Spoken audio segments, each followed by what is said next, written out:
now call your attention to this short video.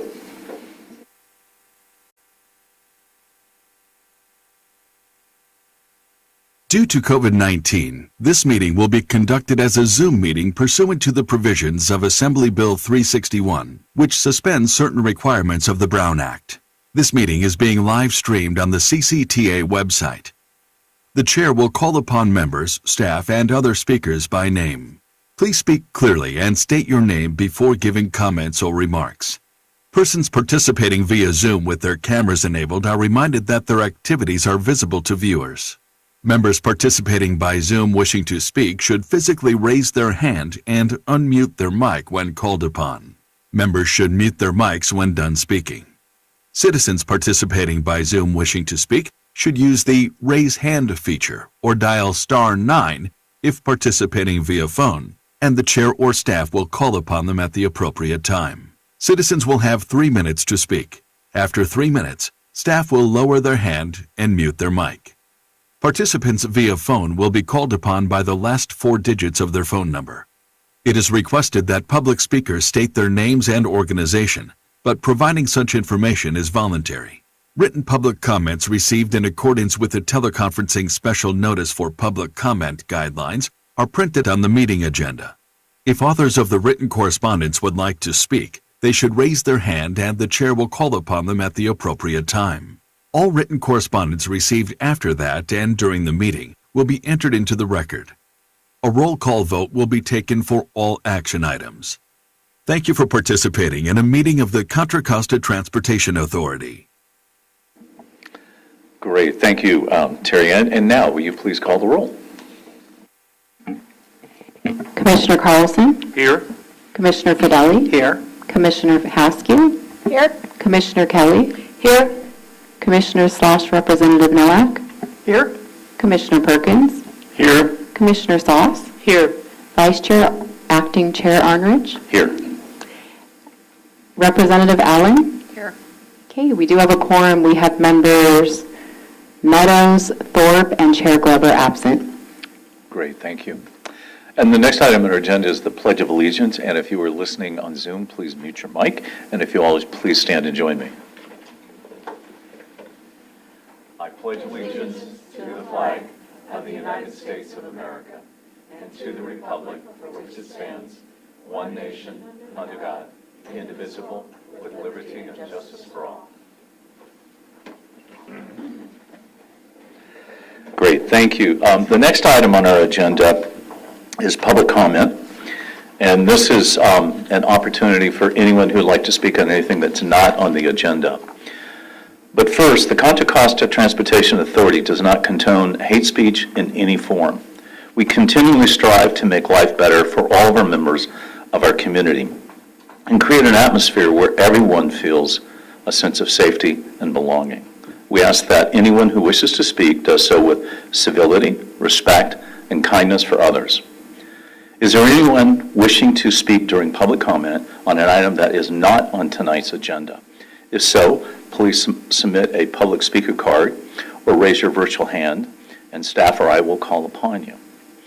Terry Ann, do we have anybody online? We have no written or verbal public comments, and I do want to note that Representative Peoples is attending as a member of the public. Great, thank you. Is there anybody in the audience here that's physically joining us who'd like to speak for any item not on the agenda? Seeing none, I'll close this portion of the hearing. And we have one presentation this evening, which is to be introduced by Rashida. Welcome, Rashida. Great to see you again. And provided by Joanna Pollock from the West Contra Costa Transportation Advisory Committee to discuss their travel training pilot program. Welcome, ladies.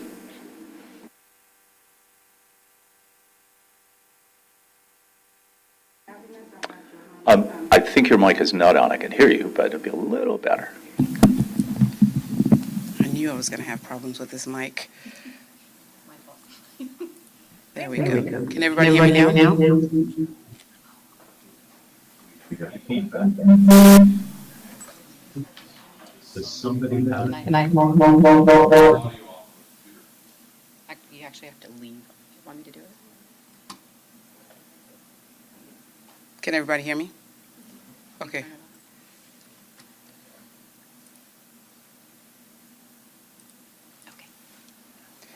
We practiced this. We just didn't practice that part. Anyway, so I have Johanna Pollock with me, and she's with WICTAC. She's the program manager, and she's been with WICTAC now for about 16 years. She's actually what I like to call the mother of travel training. I actually attended one of her travel training programs, and it was fabulous. It was on the basis of her travel training that we started to put together a travel training program for County Connections. So she definitely has a model travel training program, excuse the pun, that probably should be modeled. So on the basis of that, I'd like to hand it over to Johanna, who's going to give us her presentation. Bear with me as I move the mic and the camera. It's a tricky one. I think I'm up there. One moment, I'm going to... More?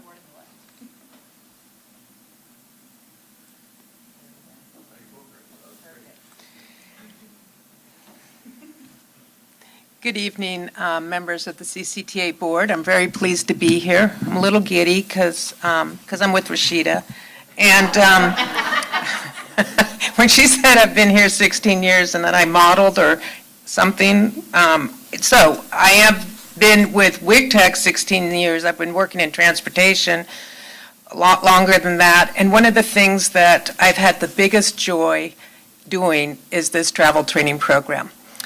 So that tells you how important it's been to me personally, but I also think it's been a model in that it can be duplicated. It's not something that's rocket science. So thank you for having me here, and to our members, Chris Kelly and Paul Fideli. They've heard this, but we'll go it again.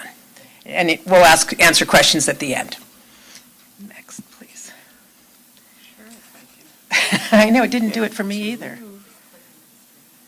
That's how we'll start, yeah. Okay.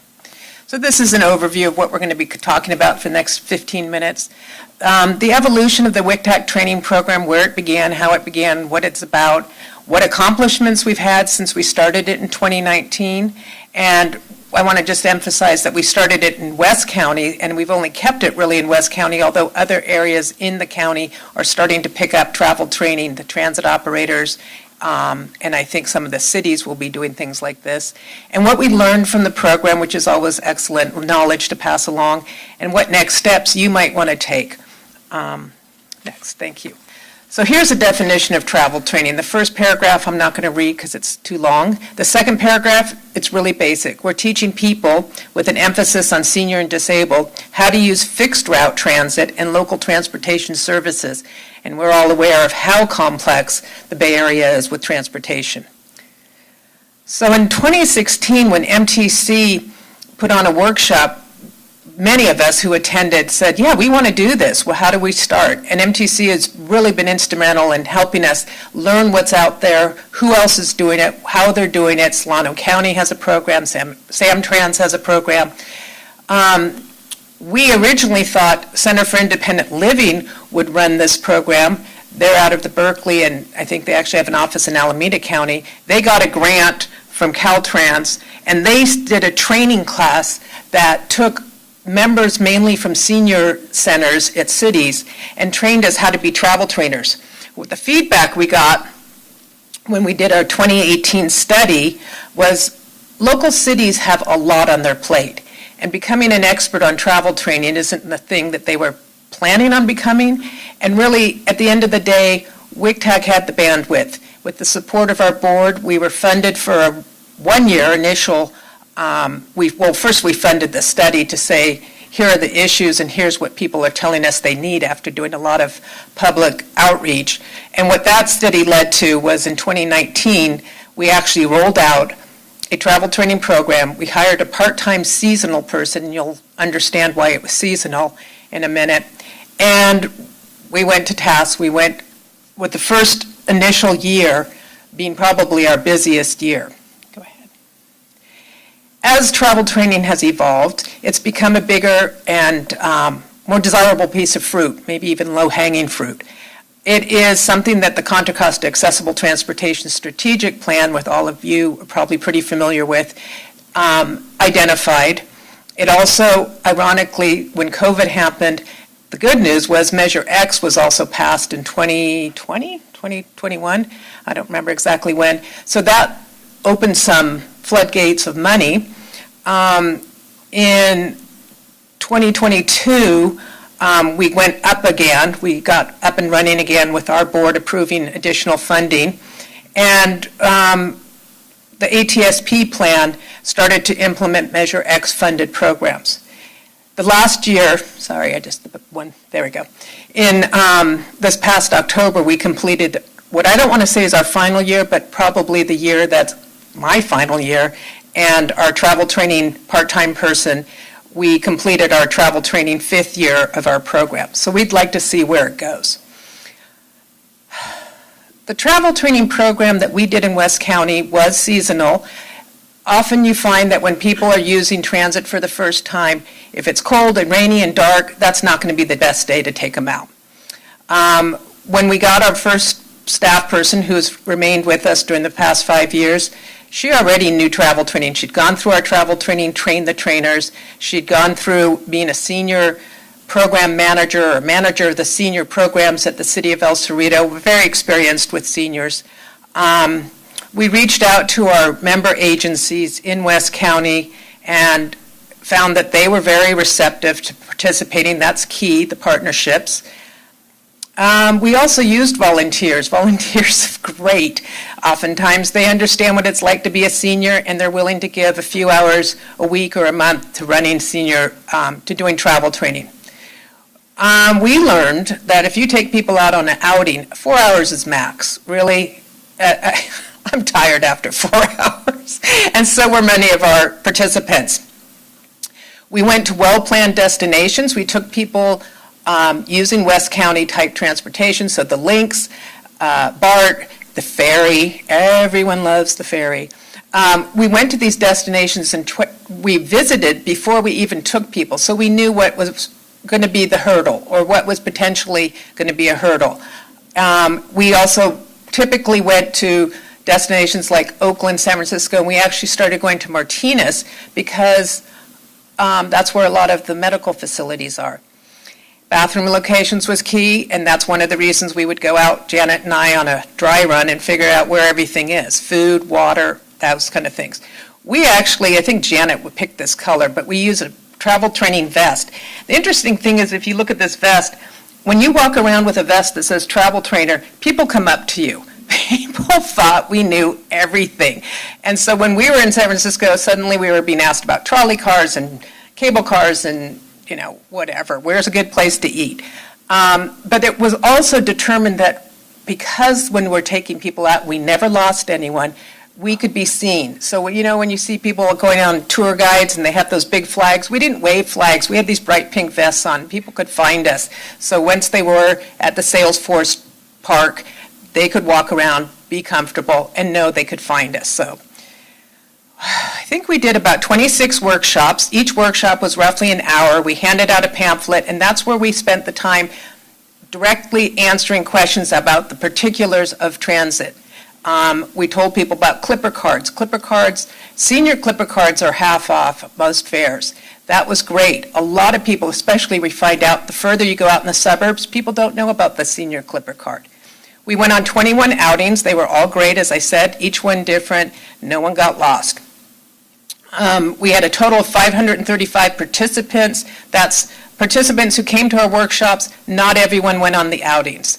And we had 11 volunteers over the 5 years. Again, kudos to our volunteers. We issued over 100 Senior Clipper cards because we brought out AC Transit and WestCat, and they issued on the spot, so you didn't have to put in any forms and scan things and send things in. And I think I have it noted on the next slide. We learned a lot, but one thing we learned is having apps, just because you have a smartphone doesn't mean you use apps. And a lot of our senior, not so true of the disabled community, they're much more tech-oriented, but we found a lot of our seniors weren't going to be that comfortable going through everything on an app. So again, we have to be sensitive to that. So lessons learned, well, clearly there's an unmet need. We had usually most of our classes were booked in full. So then we would do a second class. So when we were working with like the city of San Pablo, they had so many people that wanted to come, we did a second class, we did a second outing. We did partnerships really well.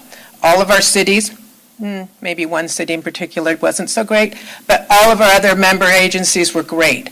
The volunteer is extremely helpful, it saves money, also they're just really good at understanding the audience.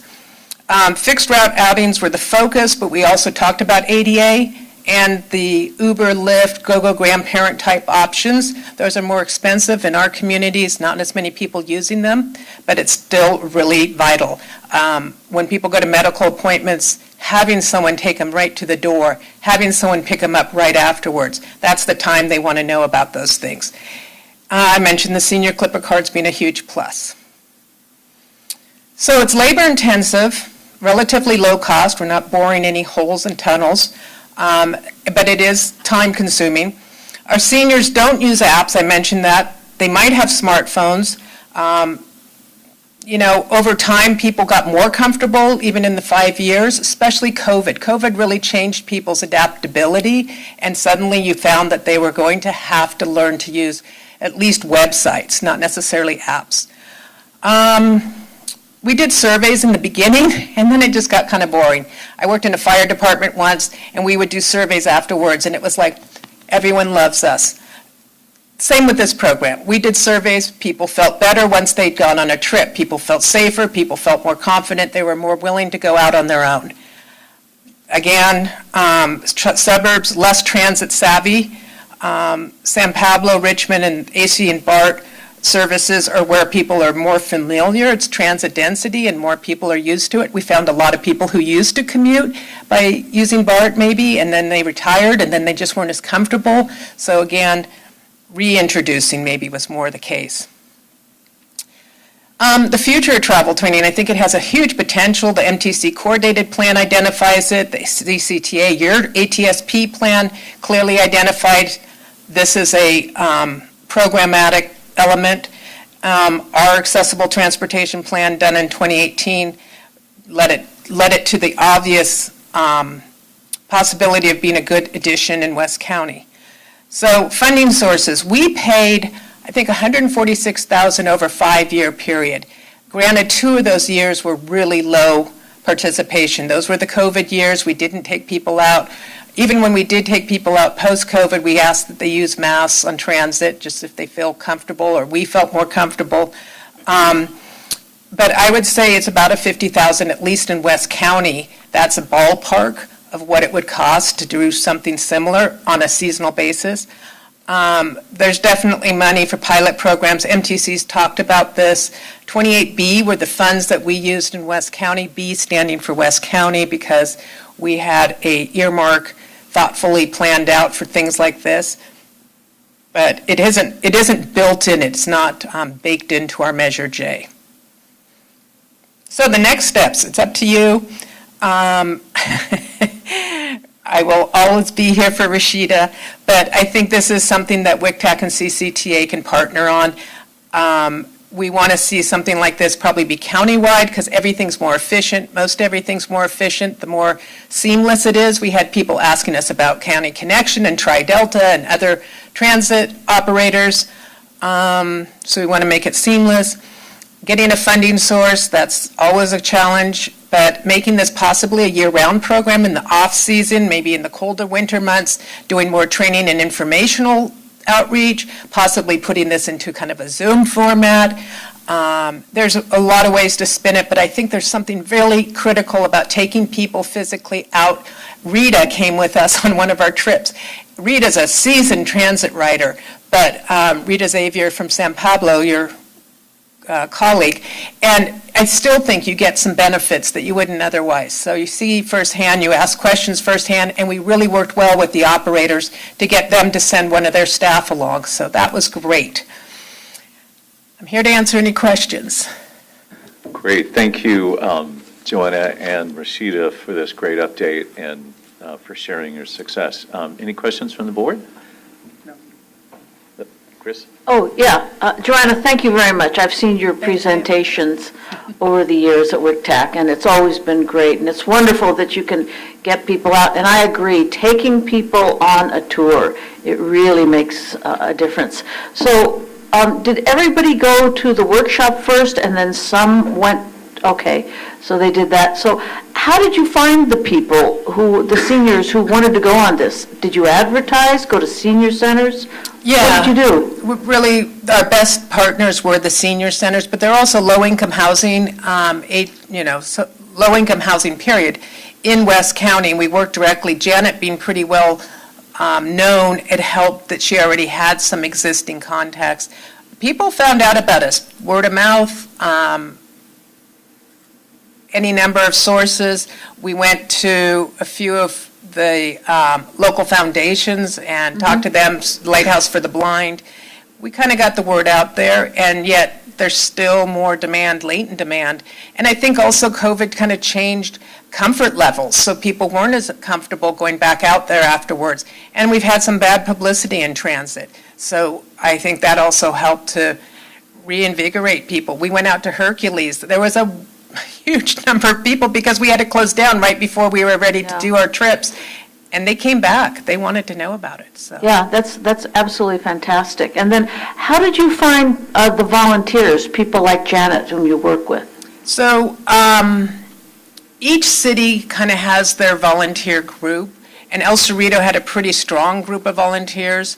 Unfortunately, they've closed their, they haven't closed it. They moved their, I think they call it midlife, adult center, I don't know, whatever it's called. So we do try to ask the cities to bring volunteers from their city if they have them. We also got some of the city staff to come with us and translate, so having people who are Spanish speaking on our trips, having someone who can speak fluent Spanish.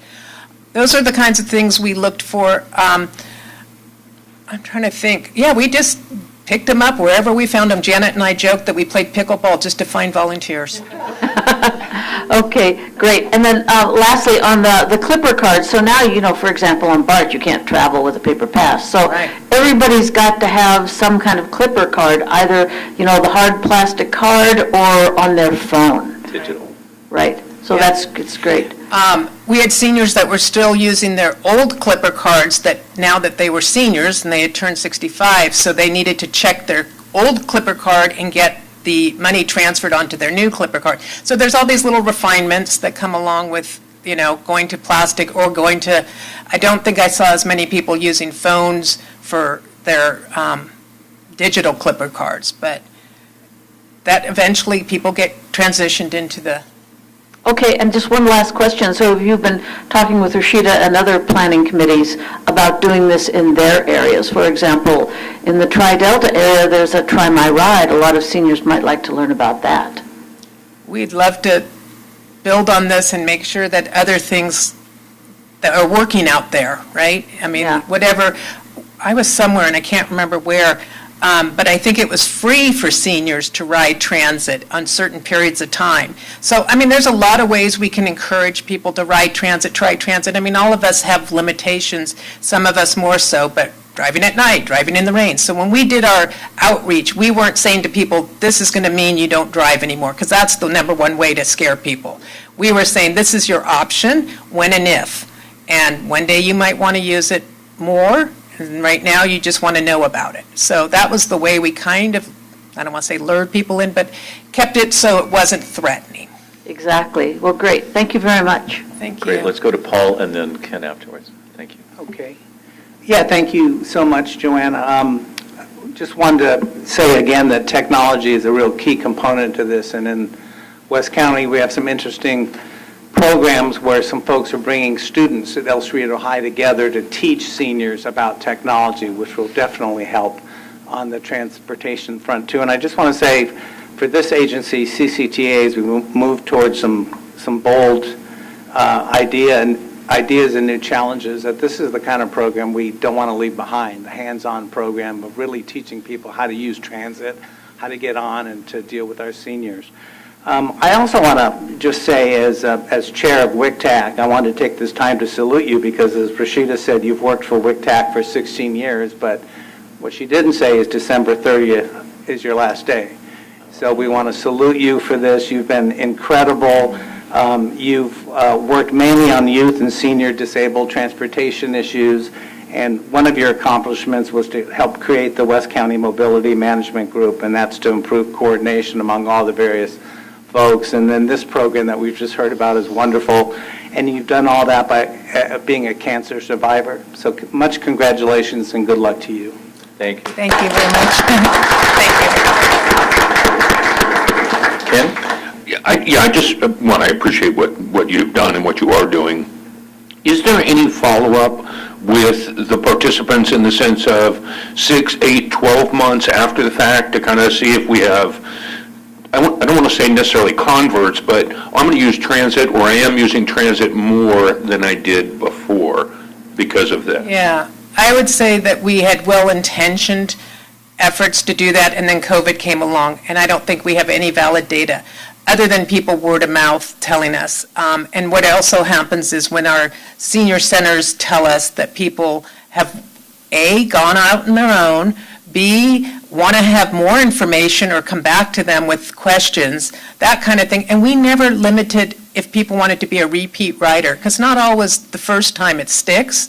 Or maybe they wanted to try the ferry, but they're not going to use the ferry as much as they're going to use AC Transit. So they go on more than one trip. So maybe out of that 535, some of them are repeats. But seniors are really good at bonding with each other. And if they are going to do something, they'll do it together, sometimes on their own. There were free transit days with WestCat, which was great. Our seniors are savvy. They go, wait, October's free? We're going to San Francisco again. So I feel like that kind of plants the seed. But it is hands-on, and it is a personal touch. And I know you're going to talk a lot about technology tonight, but this is the kind of thing that still kind of warms my heart, because it is, it's a people thing. That's great. Any other comments or questions from the board? Rashida, just personally, not Rashida, Joanna, I'm looking at Rashida. Joanna, thank you for this. It's my personal hope that we as CCTA can look at doing this, at least at the minimum in our transit-rich areas elsewhere in the county, if not at least one time in our other areas, because as you know, when you touch one senior in a senior center, if they're excited, they tell all their friends. Right. It's like the gossip collection that goes there, so they're, pretty loyal and excited to share that information. At this time, we'll go to public comments. Is there anybody here in the room who would like to make any public comments? If so, please come to the podium. Seeing none, Terry-Ann, are there any online people? No written or verbal public comments. Okay, great. Thanks, Terry-Ann. And Rashida and Joanna, thank you. Congratulations, Joanna, for a wonderful career. Thank you. Helping It's great. make lives better in transportation here in our county. Small, little steps that we all take, right? And I just want to thank my members of our board from WICTAC who were so supportive in this. Director Fideli and Director Kelly, who's just made my life easier and more enjoyable. So thank you. Great, thank you. And this is, Terry-Ann, just to be sure, it's a little different on the script. This is not an action item. So No, this just is- information. This ends our presentations. And again, thank you so much. Thank you. All right, the next item on our agenda is for consent calendar. Is there anybody on our board who would like to make any comments or changes? Seeing none, we'll go to public. Is there anybody in the public who would like to make a comment on any item on our consent agenda, either here personally or online? Terry-Ann, anybody online? No public comments. Okay, is there a motion? There is a motion. I move to accept the consent calendar. Thank you, Luella. Second. And a second by Sauce. Noack.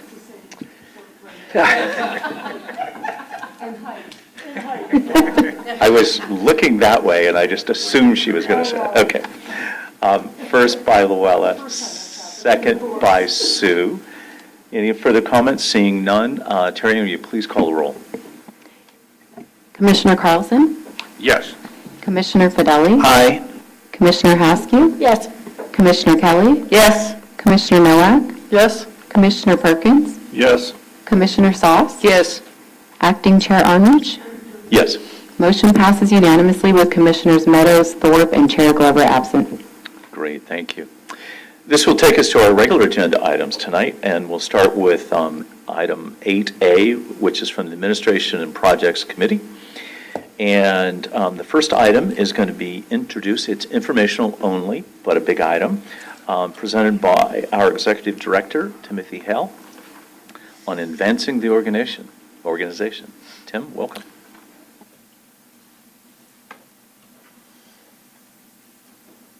One second. I'm just going to adjust the camera really quick. Make sure it's good. Yeah, looks good. All right. There it is.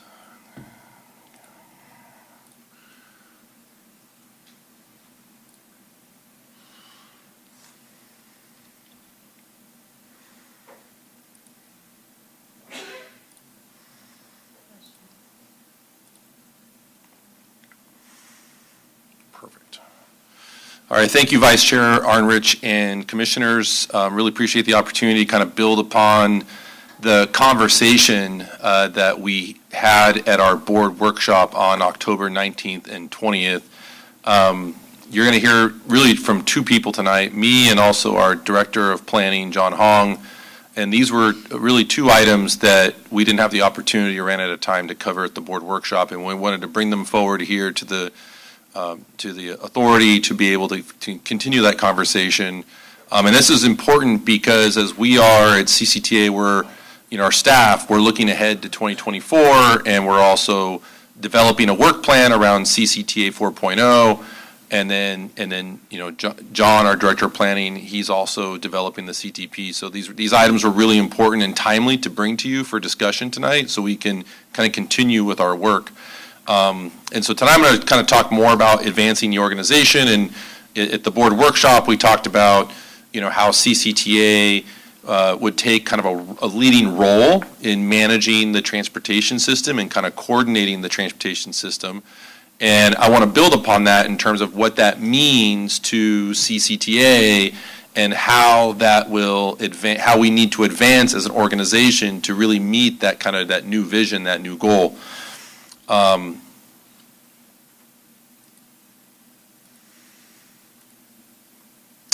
So CCTA 4.0, just you've seen this slide before, but it's really about looking at how we can build upon the past successes. But then, as we've been talking about developing and building this more leading transportation system, how do we identify opportunities, right, for the future? How do we look for operational efficiencies?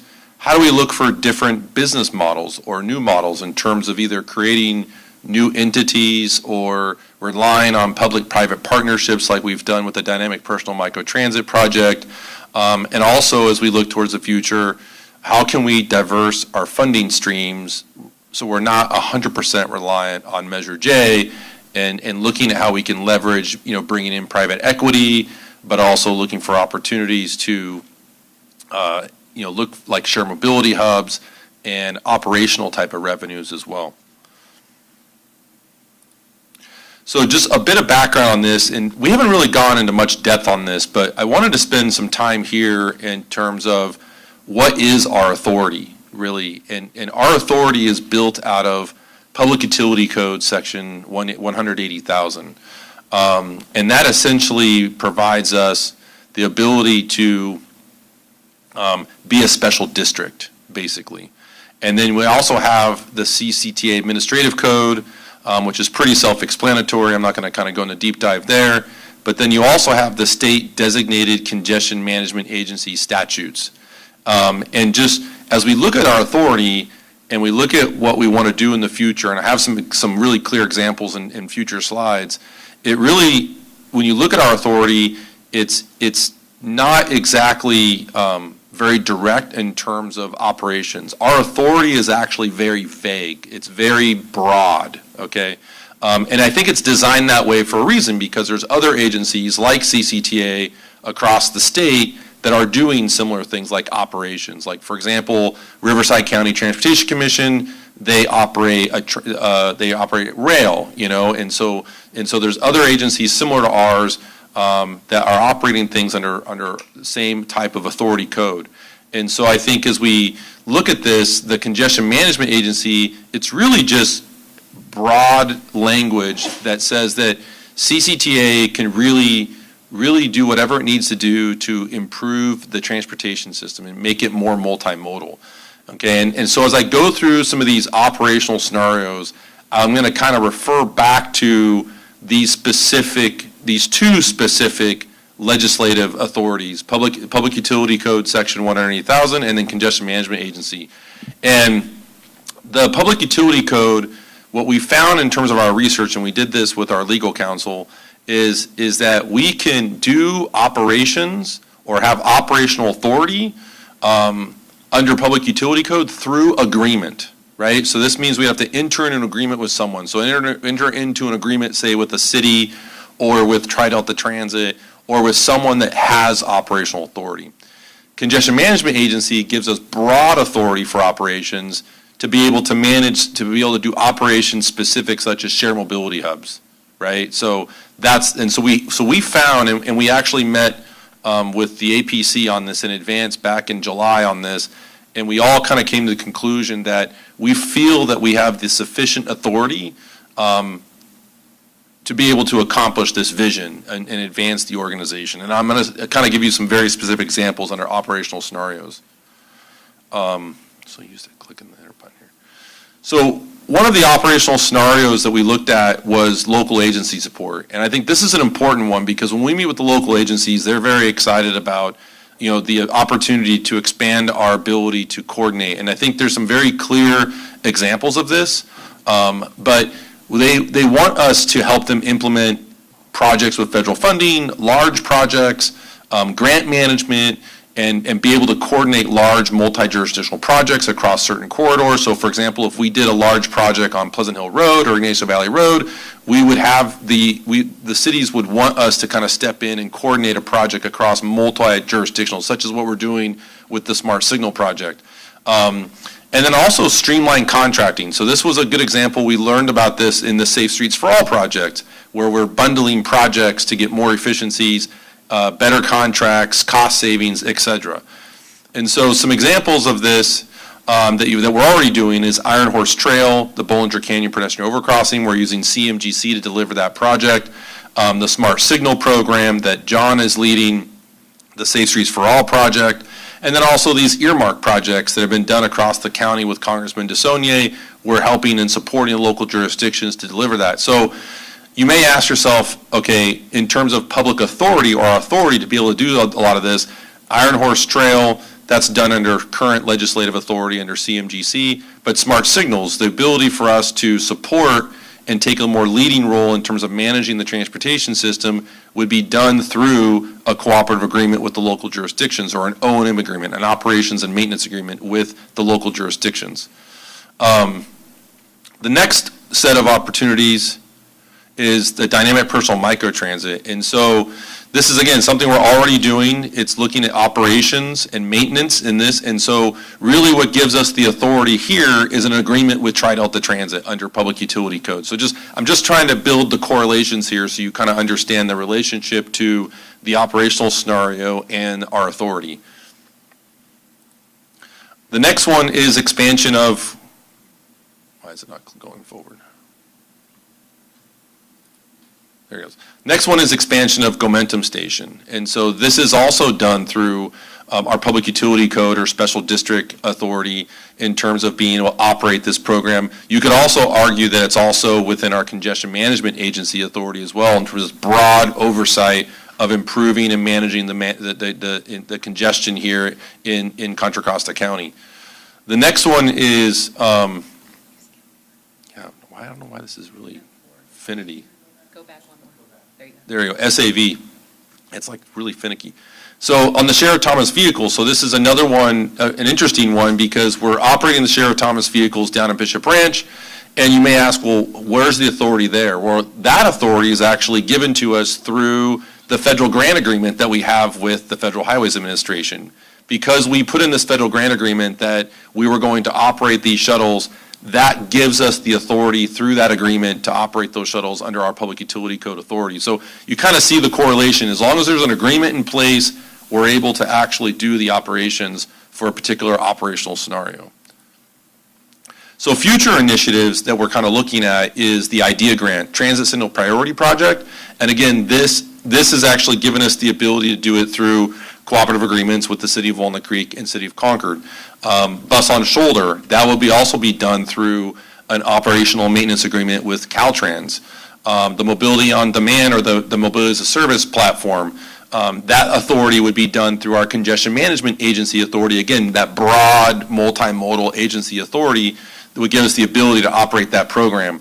Another example would be our 501 program. Our Congestion Management Agency authority gives us the broad authority to operate that as a program. Innovate 680 Cooperative Adaptive Rate Metering, that would be done through an O&M agreement with Caltrans, and then, like I said, Smart Signals will be done through an O&M agreement with the cities. But my point here is we're kind of looking backwards in terms of some of the things we already have been doing, SAV, Momentum Station, local agency support. Now we're looking forward in terms of what are the future kind of CCTA 4.0 initiatives, and these are all of them, and that this is the reason why, as we're looking towards the future, we need to kind of advance, as an organization and really kind of look at, what our role is going to be in operations. So these are the 5 different roles that staff has been really evaluating as part of CCTA 4.0. The first one is project support, so that one's pretty self-explanatory, things that we're doing like Bollinger Canyon. Partnering, so a shared responsibility for project delivery. So this would be like the DPMT, where we're sharing the responsibility between CCTA and Tri-Delta Transit, or the Smart Signal program. And then the regional system management and monitoring. So this is like the traffic management, digital management kind of center. That's being done under our congestion management authority. But that's one role in terms of being this regional manager of the operation systems. And then conditional operations. And so specific use case there might be that we're only operating things in very specific conditions, right? So, for example, evacuations, right? Evacuations would be a very specific operational incident or use case, and that would be another kind of role for operations. And then management and operations. This is kind of the full gamut. This would be us, CCTA, managing the day-to-day, and that's a clear example of today is the SAVs. We manage those shuttles on a day-to-day. That's our responsibility. And then when we look at cooperative adaptive rate metering with Caltrans, we are looking to take on that responsibility for a short pilot period to be able to show Caltrans how to operate rate metering more efficiently. And so we're doing that through CARM. And so that's another way where we'll be managing this on a day-to-day basis. So these are all the operational roles that we're kind of evaluating as part of CCTA 4.0 and how they kind of fit into various operational scenarios. So this is a 3-part presentation. I'm going to kind of pause there, see if there's any questions or comments, and then I have some specific questions that I wanted to kind of share with the authority board. So I'll take any questions about what I've covered so far on like legal authority, operational scenarios. Any questions? Tim, you're doing a great job. Keep going. Okay. So in terms of the questions, you've seen a couple operational scenarios. You've seen the SAVs, the cloud-based TSP. Is there any operational scenarios that you would like to see more developed as part of our CCTA 4.0 work plan? And I'll just pause there and see if there's any particular scenario you'd like to see more built out, or any new ones, or ones that we have not identified yet. Sue? This just goes more to the transformational aspects that we're looking at MTC. How do we work with the 27 transit agencies and coordinate? Now, I think Contra Costa County is ahead of the game in a lot of those aspects, but I think CCTA can play a really important role in how the transformation happens, ideas, coordination. So I think that's going to be an important role for CCTA. That's a good point. And along that line, as we look at 680 is the smart corridor. We have a different agency that's controlling our toll lane there. and sort of what Sue was saying, at some point in time, if we're going to make that a smart corridor, we're going to have to be able to help control that, at least within our jurisdiction, because it's going to relate to about moving traffic. So who knows what that's going to look like, but I think in the future that we have to have a seat at the table to be able to influence that. Could be for a disaster, it could be, a major accident, as they say, the Caltrans incidents, the SIG event for Sigmund. Like a SIG alert. Yeah, so as we put more technology in, there also has to be more ability to modify it according to the circumstances of the day or the need at hand, so. Okay. Any other thoughts on that question? Yeah, Chris? Yeah, just, as I think about all of this, so we've got CCTA, MTC, we've got Caltrans, hopefully there's good communication between all of us, and trying to figure out who does what, who controls what. I know in the I-80 corridor, that was the first smart corridor, and it never really ramped up completely because the operations never got fully implemented. So I'm hoping that, we can figure out who is going to do what, and maybe one agency will do it for a period of time, and then they'll transfer it to somebody else. So just thinking about that. When I look at all three questions you have there, they're sort of related. One of the things we learned at Transtar in Houston, this agency that's been managing traffic a long time, it came down to really one thing, and they're really good at it, rapid response accident clearing. When you look at 680, you get one accident, which begets at least two or three others. The ripple effect goes from the morning commute, and it actually affects the afternoon commute. It's because of the time lag, the way they're approached in accident clearing.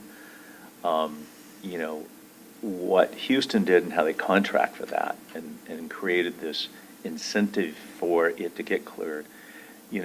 I think it's part of a smart corridor, and that through our whole transportation system out throughout. I think we're going to have to look at how do we play a role in getting that, because we thought at one time that could be a Caltrans job. It hasn't been in their wheelhouse, and they haven't wanted to move into operational stuff.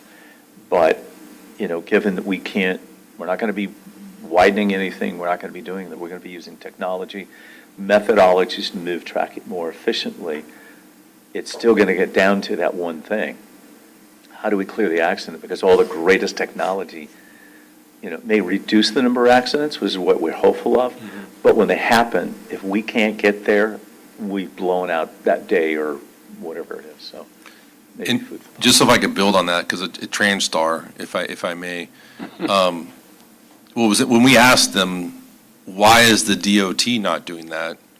And the DOT basically said we couldn't do it, and we couldn't do it. And so a COG, basically stepped in, which is equivalent of like what CCTA would be. So the COG stepped in and basically funded the program, developed the training program, and then created the whole network of freeway service providers, right? And so now today, MTC, I think, does a lot of that in conjunction with Caltrans. Could it be better? Probably. But I thought that was interesting to see, the planning organization step into an operational role, right? It's very similar to what we're talking about here to really fill a gap, and I thought that was really interesting. Good example. Yeah, again, maybe Houston converted us even more, but it was, a traffic operations center, when we're talking bus on shoulder, we're talking smart signals, we're talking everything along the 680 corridor, let alone integrating that with our local jurisdictions. As we talk about, access on and off the freeway, I really think, and there is a slide later on, I actually highlighted it, where we talked about maybe MTC co-locating something like a traffic operations center with MTC. I kind of cringed, and it's nothing about MTC, but it's, where would that be and how would that be? It would be definitely something I want to hear, but, having it in the 680 corridor where we're watching it go down is really, really important to me. And I think I think having that traffic operations center, and it is how are you gonna bring those local jurisdictions on board? Nobody wants to give up control. They have to really see the benefit of it to say, yeah, we're willing to have a seat at the table. We happen to be part of that traffic operations center, but it's bringing everybody to the table. So, You know, you can also, along that same line, and what I meant by having some control over the toll lane, there are incidents or circumstances that would arise where having control of that, where you open it up, obviously, to help move, you tell everybody, get out of lane 2, we're going to open this up so we can move traffic. But also, you can close the lane, and it's only for emergency vehicles. If you want to do rapid response, one of the things you can do is you can close that. That can't be done. An MTC can't do it because they're not here. They're not. So it's something that not only us, as a congestion management agency and as a transportation authority, that might be something throughout the Bay Area as people see what we're doing. It might be a role. And I think not Sue, Renata. I'm looking at you over there. It's that look. It's that look. We'll talk later about one of us dyeing our hair. Thank you, Mr. Chair. Tim, thanks very much. This is very provocative. And I guess in answer to all three of the questions, I think it's really a function of resources, skills, and opportunity/need. And I think, for me, it's more important that we do a few things exceptionally well than to do a lot of things just okay. So, and how those factors line up, I don't know, but I sort of look at it as kind of a matrix where what operational roles are ultimately selected depend on those factors. Tim, that may lead into perfectly what you're going to talk about next. Yeah. It's sort of looking at our own agency, what are our strengths, weaknesses, opportunities, threats, all of that.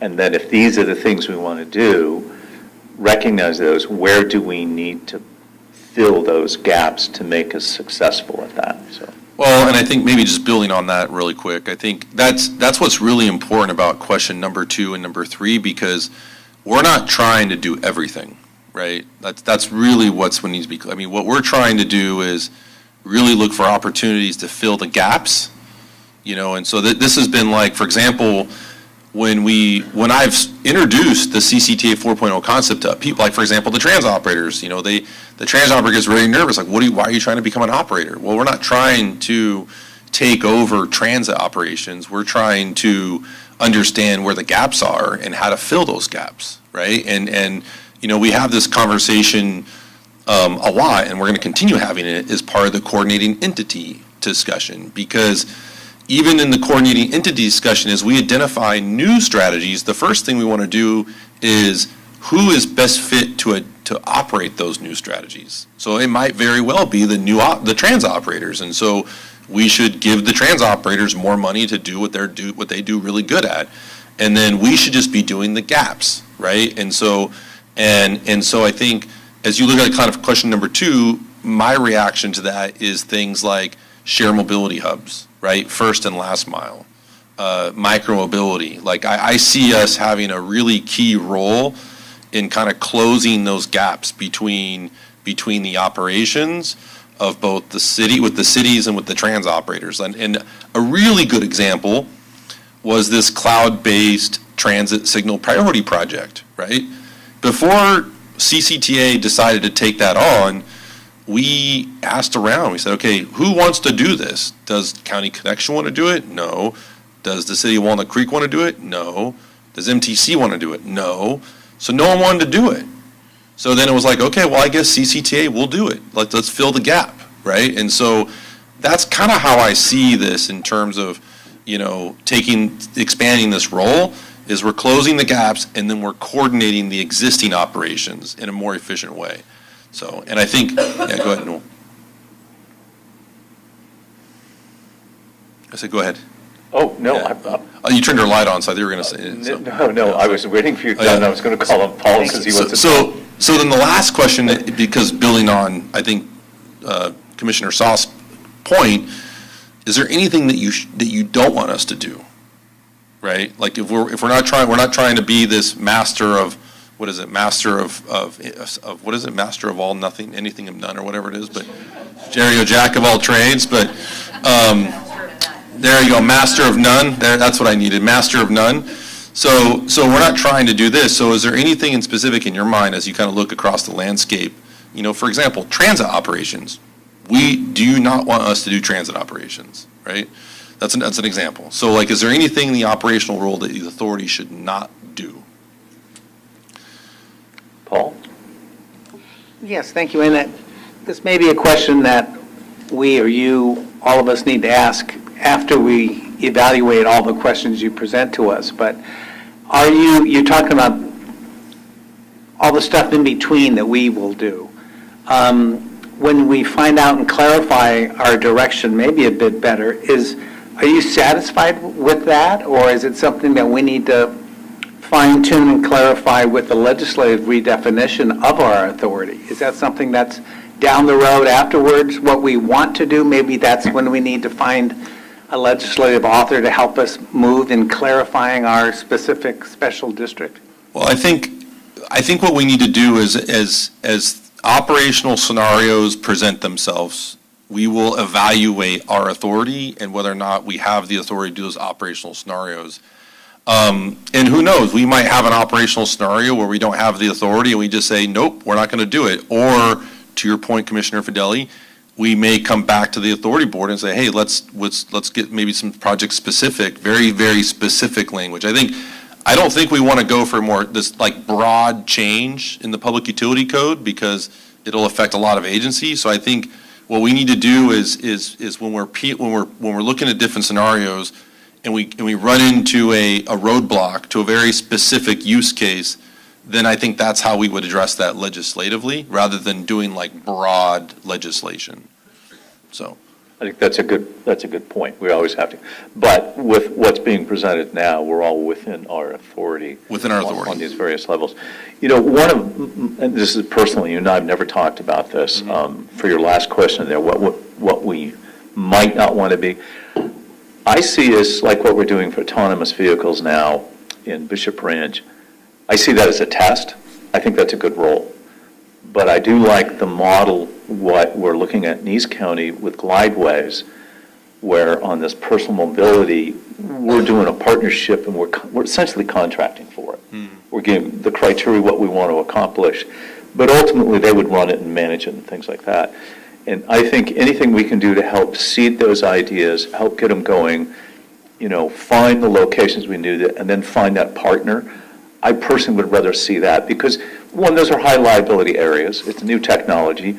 But just like we saw yesterday in New York, they were doing the demonstration of the new electric, plane, helicopter vehicles. There's going to be more of those. Each month we're going to start to see over the next 5-10 years a lot of new technology we don't even know about yet. So I think us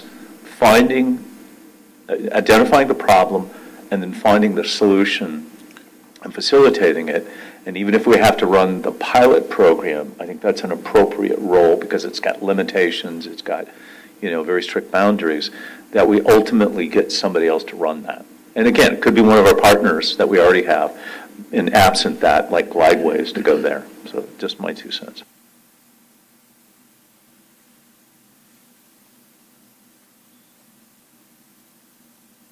Okay. All right. Any other feedback on these 3 questions? Okay. So let's continue on. So getting into the risks, so as part of the CCTA 4.0 work plan, we are assessing risk at all levels, and I just want to share a few of those for you and how we're planning on mitigating those risks. These are slides you haven't seen before, so I will take a little bit of time to kind of cover these. Obviously, the number 1 risk is operations funding. We have very limited funding for operations, as we know through the transit fiscal cliff, and I think limited grant funds because most of these grant funds are competitive, and so there's actually a huge risk to the authority as we kind of take on operations relative to funding. Potential mitigations for that. is really evaluate public-private partnerships, right? I think to your point, Commissioner Arnrich, looking for opportunities to, do these pilots and then contract these things out like we're doing with the DPMT, I think is a great example. Another opportunity would be future local funding. So as we, look to going out for a future measure, what is those potential opportunities in future local funding to support operations? And then I think another opportunity is to really transfer this to others. And I think that's actually what Commissioner Arnrich was just referring to, is how do we transition this to others that do have more sustainable operational funding. And I think the cooperative adaptive rate metering project is a good example where we would plan to operate that, for I think 3 years, I think is what we're looking at. And then we would then transfer that potentially back over to Caltrans, and so I think doing a pilot and transferring to someone. I do another opportunity I think is looking at regional funding, operational funding. I think as we look at how, for example, the 680 corridor and 24 have a nexus to toll bridges, how can we leverage BATA funding and other types of regional fund sources to fund operations? Another opportunity would be to, for example, one good example would be express lane toll revenue. As you look at 680 and even potentially in the future express lanes on 80 and State Route 4, working with MTC to really how to allocate some of those revenues into the corridor. And so a really good example would be on, the northbound express lanes project and the VMT mitigation that we're proposing. The VMT mitigation is unfunded at this point, from an operational perspective. And so we're working closely with MTC staff to develop a funding strategy. And if we cannot find a funding strategy for the VMT mitigation program, then we will be putting the northbound express lanes project on the shelf. I mean, that's how serious this is. And so I think the other opportunities for revenue is mobility hubs. And I think this is a really clear example where we can be the kind of that facilitator of first and last mile and look at how we can diversify our revenue streams through shared mobility hubs, such as, development, working with such things like coffee shops and WeWorks and those types of things that we could put on a shared mobility hub, as well as advertising, parking, curbside management. All those types of things are going to generate revenue in the future. And so how do you really look at how those revenues could support future operations for shared mobility hubs? So those are all the different strategies that we're kind of looking at relative to operations funding. Next one is stakeholder acceptance, and this is also a very important one as we look to broaden our role. Wait, sorry, I'm skipped a slide. Resource availability. Sorry. Resource availability is also important. I think a few of you have already mentioned this. Commissioner Sauce, in terms of resources and making sure we're allocating our resources appropriately to be more focused and prioritized. My goal in this is that we do not become an organization of 50 people. That's not my goal. My goal is to keep the organization still very lean and mean and try to contract out the operations to the fullest extent when we are in those roles. And so, for example, as we look to the future and develop a traffic management center or develop an operational center, a management center, our strategy there would be to, have it staffed by, part-time, one person, two people at max.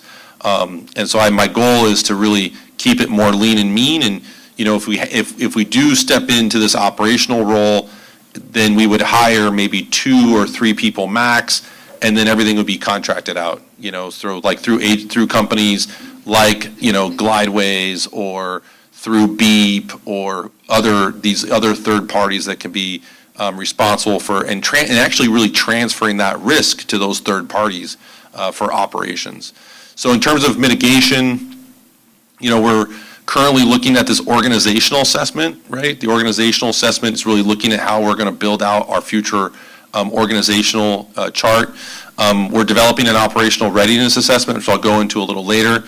And then also lessons learned. So as we're talking with other entities, Transtar, MTC and other agencies that have done operations, what are the lessons learned that we can leverage to really keep it, continue to keep it efficient and nimble, really in the spirit of CCTA way. So the next one is stakeholder acceptance, and so this is just, we do have concerns from stakeholders as we're kind of moving in this new direction, both at the local level, our transit operators. There's a lot of questions when you start talking about CCTA doing operations. There's a lot of, raised eyebrows and wondering, how is this going to impact me as an organization, especially in the world of MTC and network management, And so I think that, I think some of the concerns that we've heard been very valid in terms of concerns around funding. Are you going to take my funding away to do this? Obviously local control has always been a big issue in Contra Costa County. And so what we've been doing is really focusing on stakeholder engagement. I think some people have asked me, like, why is Innovate 680 taking so long? And a lot of it is because of the robust stakeholder engagement that we've been doing over the last, 4 years. Some people will say, well, I would have imagined that CCTA would have had a pilot by now or something in the ground for Innovate 680, how fast you guys move. But it's because of us really being careful and thoughtful about how to address a lot of these institutional barriers, which don't necessarily get addressed when you deal with these more broader projects. And so I think we're talking about different models in terms of partnering with our local agencies, partnering with our stakeholders, and then also really developing an implementation, right? And the implementation plan. That's really the CCTA 4.0 work plan.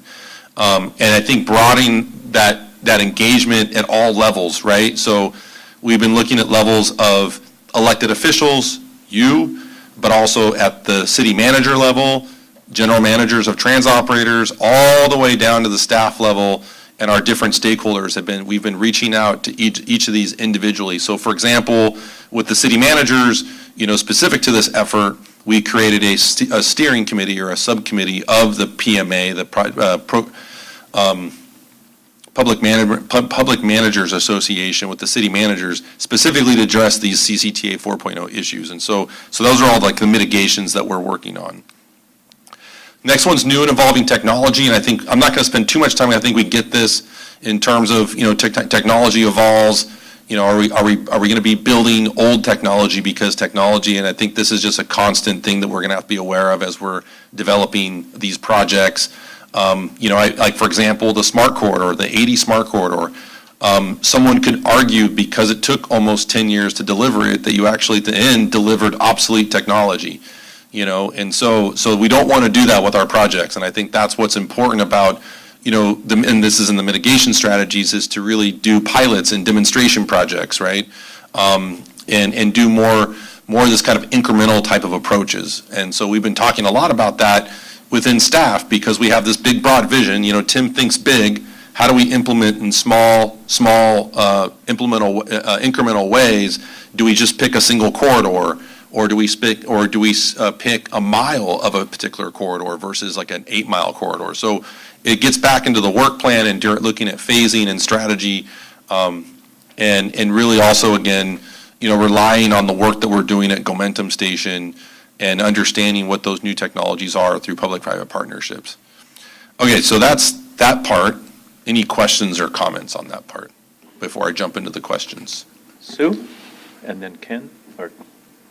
Did you have it? Oh, sure. I think for me, and this comes up quite a bit at MTC, is the real concern over the ability for funding in general, and the public's perception that things need to be a lot more efficient. They see, projects delayed, numbers going up massively. Are they really doing what they need to do? A whole lot of discussion at MTC on any new funding only going to transit-related, not to highways. No additional expansion of highways. There was a big push in the last MTC meeting. So, I think we have to be really conscious of the general public perception on funding. How are we going to get funding? How are we going to actually be efficient with the funding that we do have already, instead of adding on, to make sure everybody is using the funds as effectively and efficiently as possible, but also delivering what we need to deliver. So that's my only comment on risks. Thanks, Sue. Ken, did you have a comment, right? Okay. Renata? Thank you, Mr. Chair. Tim, I think, just playing off of what Sue said, I mean, a lot of this is about articulation, right? And what we're talking about here is not replacement, but of enhancement of existing functions, operations, and providing value add both for the transit agencies and transportation agencies that already exist, and most importantly, the public.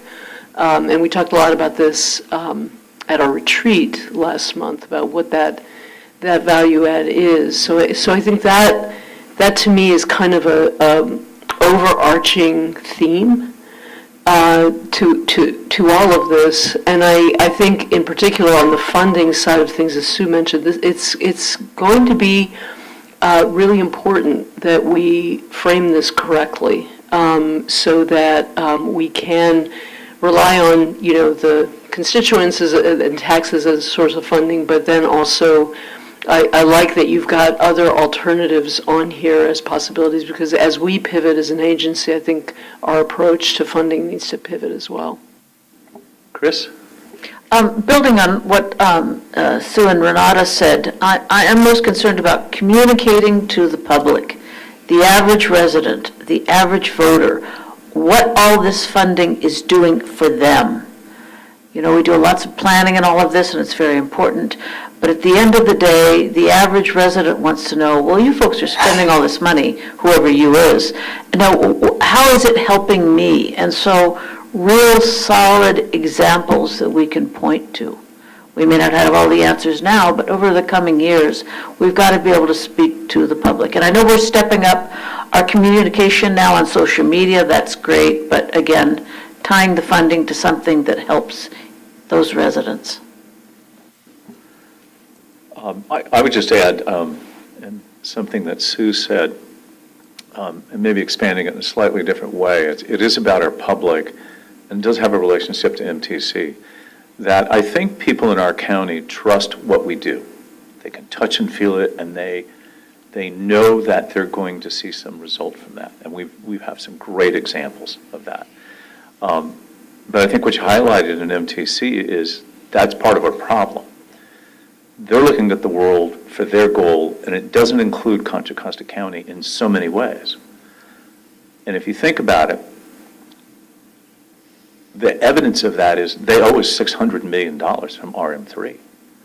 And there was this hope, we're the donors, we did the math, it was presented, and they go, well, we'll give it to you later, but this is going to help get it passed, and all this manipulation, but we'll give you the other. So they're giving us $350, but they owe us $600 million more.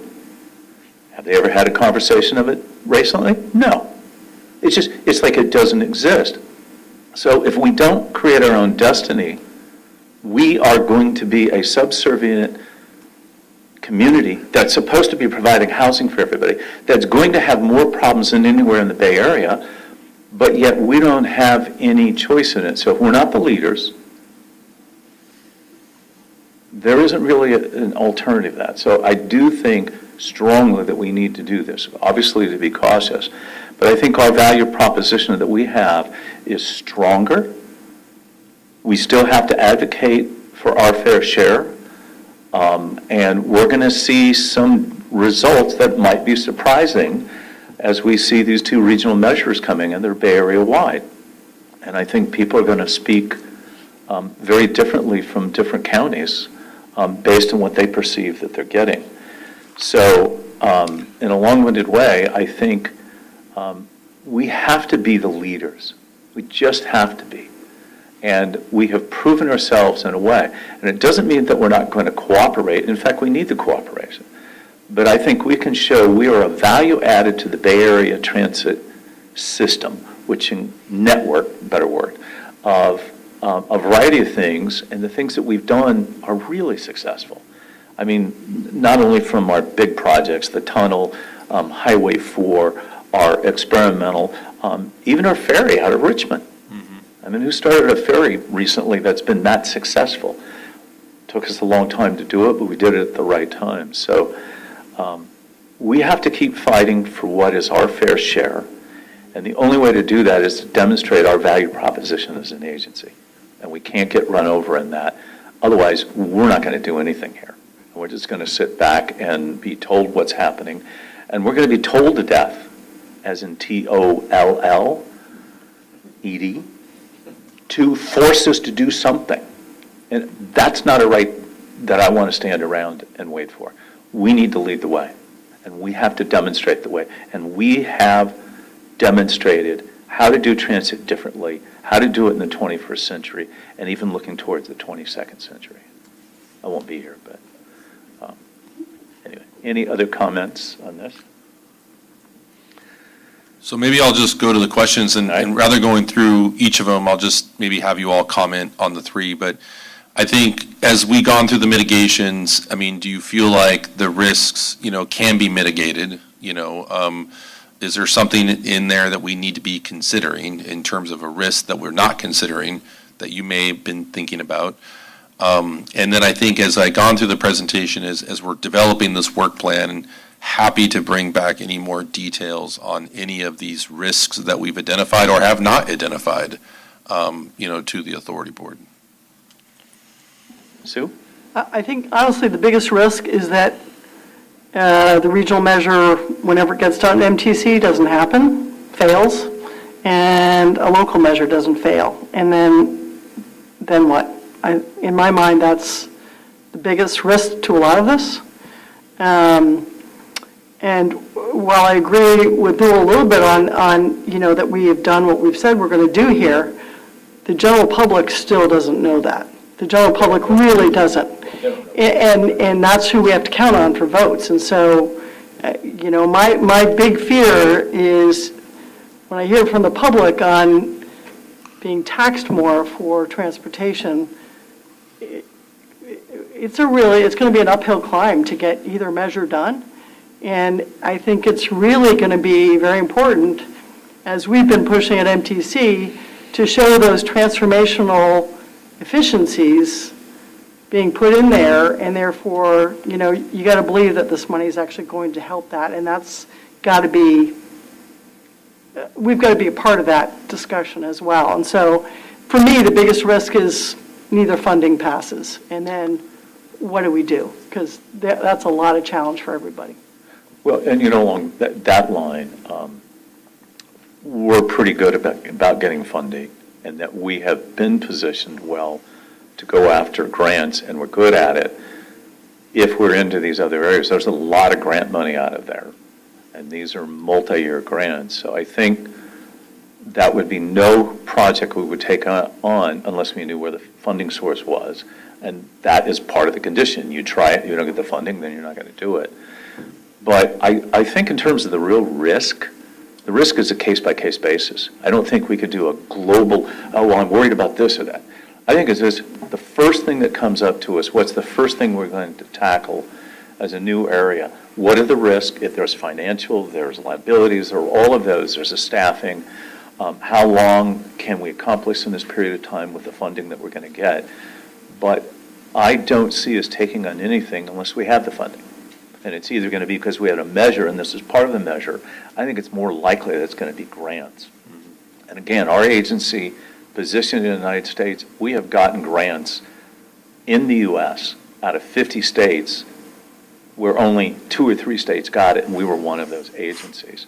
And that just demonstrates our ability, one, to do that federalized projects, and we're good at it, and I think we have great staff. And we're probably going to need more staff in those areas. But I do think the case-by-case basis gives us comfort level to go forward. Again, it's sort of like even if we're running our own individual business and I put out a proposal and I don't get it, well, I go on to another project. I think we go after the ones that we have the highest level of confidence on and come back with those individual risk assessments, what it is, and we can all weigh in on that at that time. I think it's hard otherwise to do a general, is my personal opinion. Ken, actually, go to Sue I and just then wanted to Ken. follow up on that, Yeah. sorry. I just wanted to follow up on that. I think, for projects, you're absolutely correct on the funding. It's the operational pieces that I think the funding, that risk is greater on the operational stuff I see it as a than the project. projects. I see it as a project, while it might be a big one. We can't do operations unless we know that there's a funding source. Well, no, that's the risk that I'm saying Yeah. I'm concerned about. Yeah, so. absolutely. Ken? All right, I'll put a bow on it. In the sense of, we talked about the funding, but again, we're looking at all the risks, right? So that's stakeholders, that's funding, marketing is a big part of that. How are we going to take it to the voters? How are we going to take it to the community? How are we going to sell it? So we need to sell ourselves, and we need to market ourselves, and I think that bridges some of that gap. But like Commissioner Arnrich was saying, it is project by project. We have a tremendous staff. I mean, you guys are the most innovative group of individuals I've worked with my whole life. You come up with some great stuff, you overcome barriers, you find solutions. So there would be, personally, you're always going to be thinking these risks in your head when you're looking at innovative ideas. So you're going to be balancing those risk assessments as you do this. So I don't want to put any stifle on any innovative thinking. Or, the fear of God is already there, but I don't want to stifle the thinking, because we'll find the ways to overcome the barriers, and we'll move on to the next best project, right?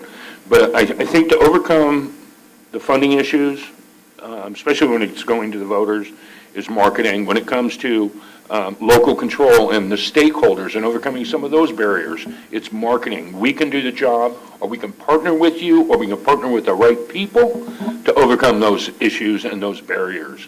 You'll have a voice. However, we're going to sell it, because that's exactly what we have been doing over the last couple of years, especially this last year from my experience. So I don't think there's anything that we shouldn't look at.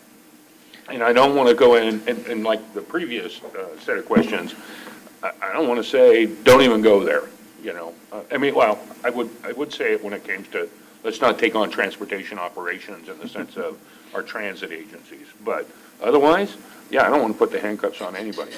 Oh, great comments. Deborah? Yeah, I think, so there's something that I didn't hear here tonight, and, I haven't been in these meetings really for the last year, so maybe I've missed it. But it's the concept of fare integration, and that is coming. And it is coming, it's going to come to our agencies, it's going to come down from the state legislative level on fare integration. And that may not, we may say, well, that's not going to affect us, that's the transit operators. But in this same vein of us fighting for the funding with MTC and in that global pod, and if there's a new initiative that's passed, and how does that money get allocated, and does Contra Costa County get an equitable share, these transit operators are going to be placed in that same place in fare integration, which means MTC is going to manage the whole pot of revenue and then decide how it gets divvied up. So I would say that's a risk that maybe is not on your list here. But then the other thing is the competing ballot initiatives. And I'm unsure, have you all planned for No. a countywide initiative yet? No, it's a ways away. Okay, because 26 is definitely the target Oh, yeah. for the, Well for the aware. regional initiative, and it will be large. Ours would be after that. Yeah. Yeah. Yeah, well, they're doing housing in 24, transit will be 26. Yeah. Of course, it'd be great about, instead of having to worry about the revenue, in the Bay Area, one of the best thoughts I think we could do is if transit, since we're all taxed for transit, and then we're asked to pay a little extra, and we've seen when it's free, everybody uses it. If you want to make Bay Area a transformational change, we're already taxed. Get the taxes to the right point where it's actually free. Who wouldn't want to use it? Then we'd have the resources and stuff to make it safe, and then we can do that. We keep talking about wanting to get people to ride transit, but we're denying why people don't ride it. Fix those problems, period. Quit talking about them, just fix them. and the I'm rest not will sure come. you're ever going to get to free, though. Well, That's a pretty heavy lift. Some for of our just for agencies BART. have done it, and truthfully, their fare collection, it almost balances what it costs them to collect it, given your fare box recovery is very high, or used to be. Other transit agencies, it's incredibly low. And- Right, and it makes sense for the, the bus system. But if and you're some of looking the for lower paradigm fare box. changes, Yeah. don't worry about sharing the fare, figure out how to get people on there, and Yeah. one of the ways No, that we all know. I've heard this argument over and over. If it was free, you wouldn't have to pay for fare gauge, you wouldn't have to have police officers to enforce the fares. I don't I'm think not that's sure, true, but- I'm not sure anybody can make all of that work on an economic scale for BART. Probably for buses, you can. Something has to change for BART because it is what it is. If You're people keep absolutely right. looking backwards to say, oh, we're waiting for it to come back, well, 10 years, 20 years? No, it is, we are where we are. We're on a flat line right now. Yeah, well, it's very different than it used to be. Paul? Yeah, I want to not make a new point, but reiterate and agree with most of the points here. I think if we're talking about this agency, we're not going to be able to do any of the grand ideas that we have before us without the ballot measures passing. We're just not. So it gets to the other grand goal we have of branding CCTA and making sure that people identify with us and maybe identify with making transportation safer and easier and more efficient, and maybe using the data focus that Tim has talked about. But I do think it's about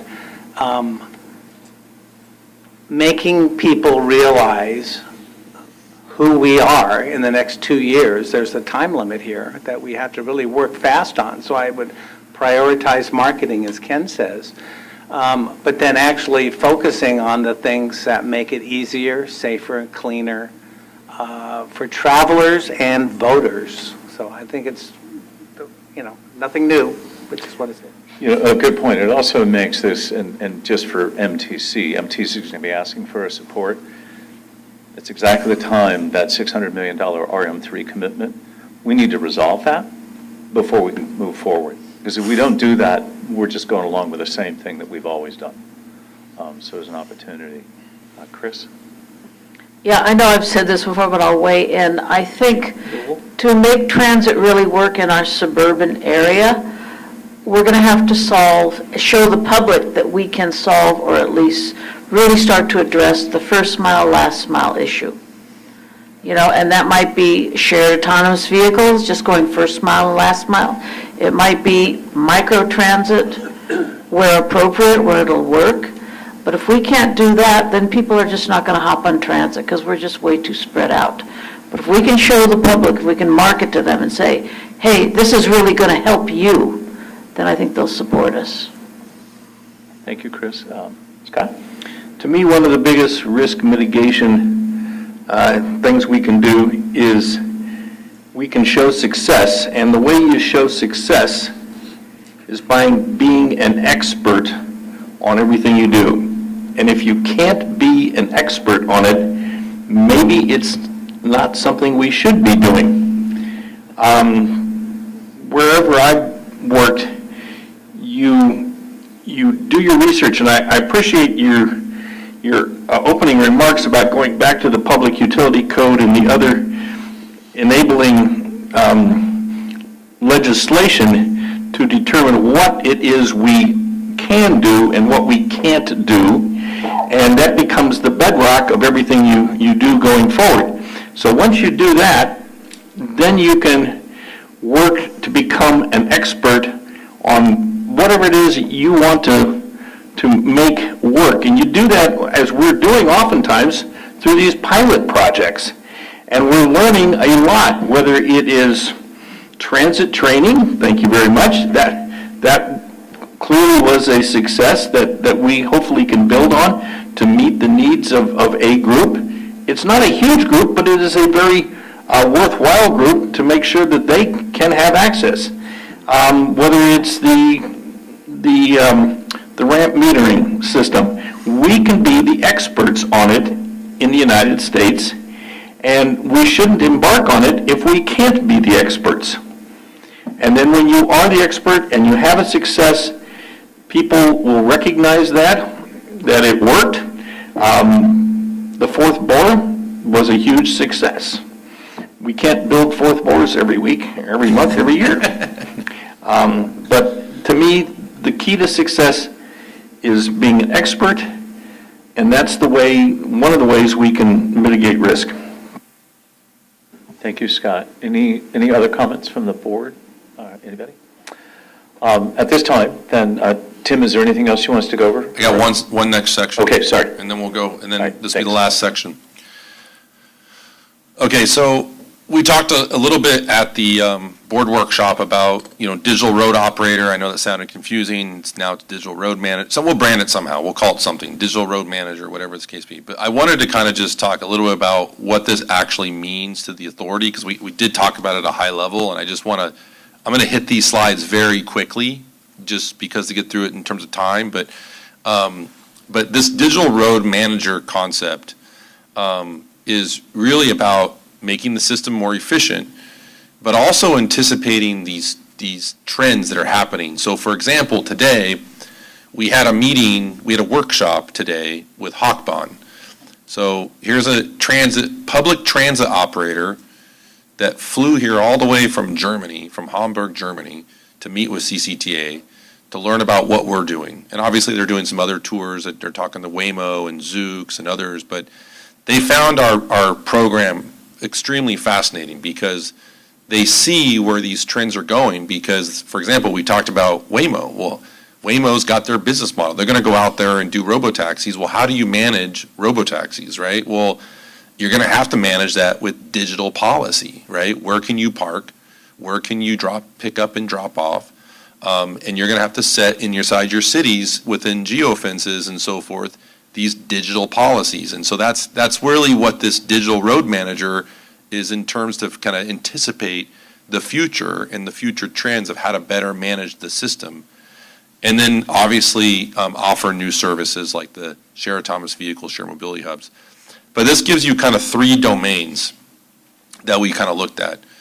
Asset management, traffic management, and digital construction, right? So these are like the digital domains that we're talking about when we talk about digital road manager. And when we talk about digital road manager, we tend to focus on just the digital traffic management piece. But there's also the asset management piece, the data that we need to manage the system, inventorying the infrastructure, digitizing the infrastructure.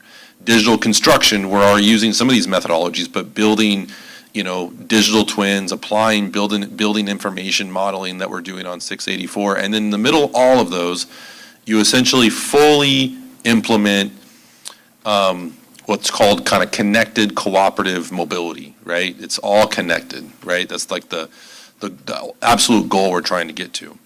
And so these are some slides that I'm going to share that we use for Innovate 680. So I apologize for some of you that have seen some of these before, but this is what this concept looks like, to the physical public. What's interesting about this is the only thing that's different in this page that's not already exists today is that shared autonomous vehicle. Everything else is wireless. It's all happening in the background. So how do you explain that to the public and educate the public that the backbone what's happening, the value add is what you cannot see, right? It's what you cannot see. What you can see, hopefully the value add is the ability to get to point A to point B faster, right? That's the value add, right? Or being able to make that seamless connection to the bus or make that seamless connection, to a shared autonomous vehicle. So it's very complicated, but it's interesting that when you start looking at that perspective, so what needs to happen, right? What are the things or elements that need to be in the background to enable these things that the public doesn't see, right? So the first thing you need is a decision support system. So this is the brain, right? The real-time operational support of the decision support system to be able to understand how to manage and coordinate these multimodal systems together. You're going to need a data center, right? You're going to have to collect all this data, have a central data collection point that then can be available to the public. So for example, if in this system, ideally what you would want to happen in this system, right, is that if you're an autonomous vehicle, like a Waymo or a Cruise or whatever, you would know where work zones are at because the work zones were digitized, right? So autonomous vehicles would know where the work zones are at. Or because we have a direct connection to emergency service dispatch, the autonomous vehicles will know where a police officer is or where a fire truck is at or how they're responding to a particular incident. Those types of things is that coordination and collecting all of that data into the system. The other piece, and this aligns with our congestion management agency role, is monitoring the actual system. Regardless if we do operations or not, our role is to make sure we have a healthy transportation system, right? And that it's being monitored for performance and making sure that those dollars are going where they need to go to make the system more efficient. Again, data and then system performance monitoring and data decision-based decision-making, thank you. So then, now this is a big part of it too, and this is the local control part that's challenging for everyone to really understand, is this delegated and automated control, right? So if you're going to, say, do fire evacuations, then you're going to have a system that kind of takes over control at that time to better coordinate the system, right? So turning all the lights green in one direction, for example, right, to evacuate and flush the traffic out of a city during evacuation. That's that regional operator element. Now the question is this delegated and automated control, when does it kick in? What are the operational scenarios? So those are the things that we're flushing out right now with the local jurisdictions, is when are those daily operational, right? I think everyone's generally on board with this like incident management kind of role for CCTA. You know, if there's an accident, help clear the accident. If there's a fire, do evacuation. I think where everyone's really struggling is where the daily role for CCTA is going to be with delegated and automated control. You know, and so if we're going to be, you know, operating the rent metering daily, then how do you operate the traffic signals daily to complement and coordinate with the rent metering, right? And so there is a role there to be played. I think to what extent is what we're still trying to figure out. Shared network communications. You know, John and the planning team are working on a communications backbone study and how we need to potentially look at how we're sharing network communications and the backbone communications of the entire system to support this new future. And then you need an operations center. And that operations center would basically be the TMC, right? The screens, people sitting there. You've got emergency service providers, the transit operators, you know, the TransStar model, if you will, everyone sitting in the same room working together to manage the system holistically. And then you have a system operator, right? And this system operator could be CCTA, or it could be something that we contract out, right? It could be someone else. And then last but not least, the operations and maintenance, right? Which we've already spent a lot of time talking about today. So if you imagine this digital road manager, if CCTA is going to take on this role, we have to become and build an actual traffic management center, right? And it'll be a digital one. You know, it doesn't have to be this huge one like a TransStar version. It could be probably as the biggest size of this room, maybe even smaller. But we'll have to build some sort of operations center that could collect the data, manage the traffic, and coordinate the systems. And so that's really what it means, you know, the physical aspect, right? The physical aspect of becoming a digital road manager is kind of building this TMC and staffing a TMC. So I'll pause there, see if there's any questions or comments. Wow, that's great stuff. Questions, Ken? Sorry. Yeah. So you think given technology, we would actually have to build a center and then it couldn't be managed in a remote, in a way with the Zoom technology we're using now? So, you know, your emergency first responder could be at one location, your transit operator could be in their own location. They're all saying the same thing. And with technology and communication, they're all talking to each other when the incident goes down. So I don't know that we need to build the whole thing, but create the network or the mesh for all of them.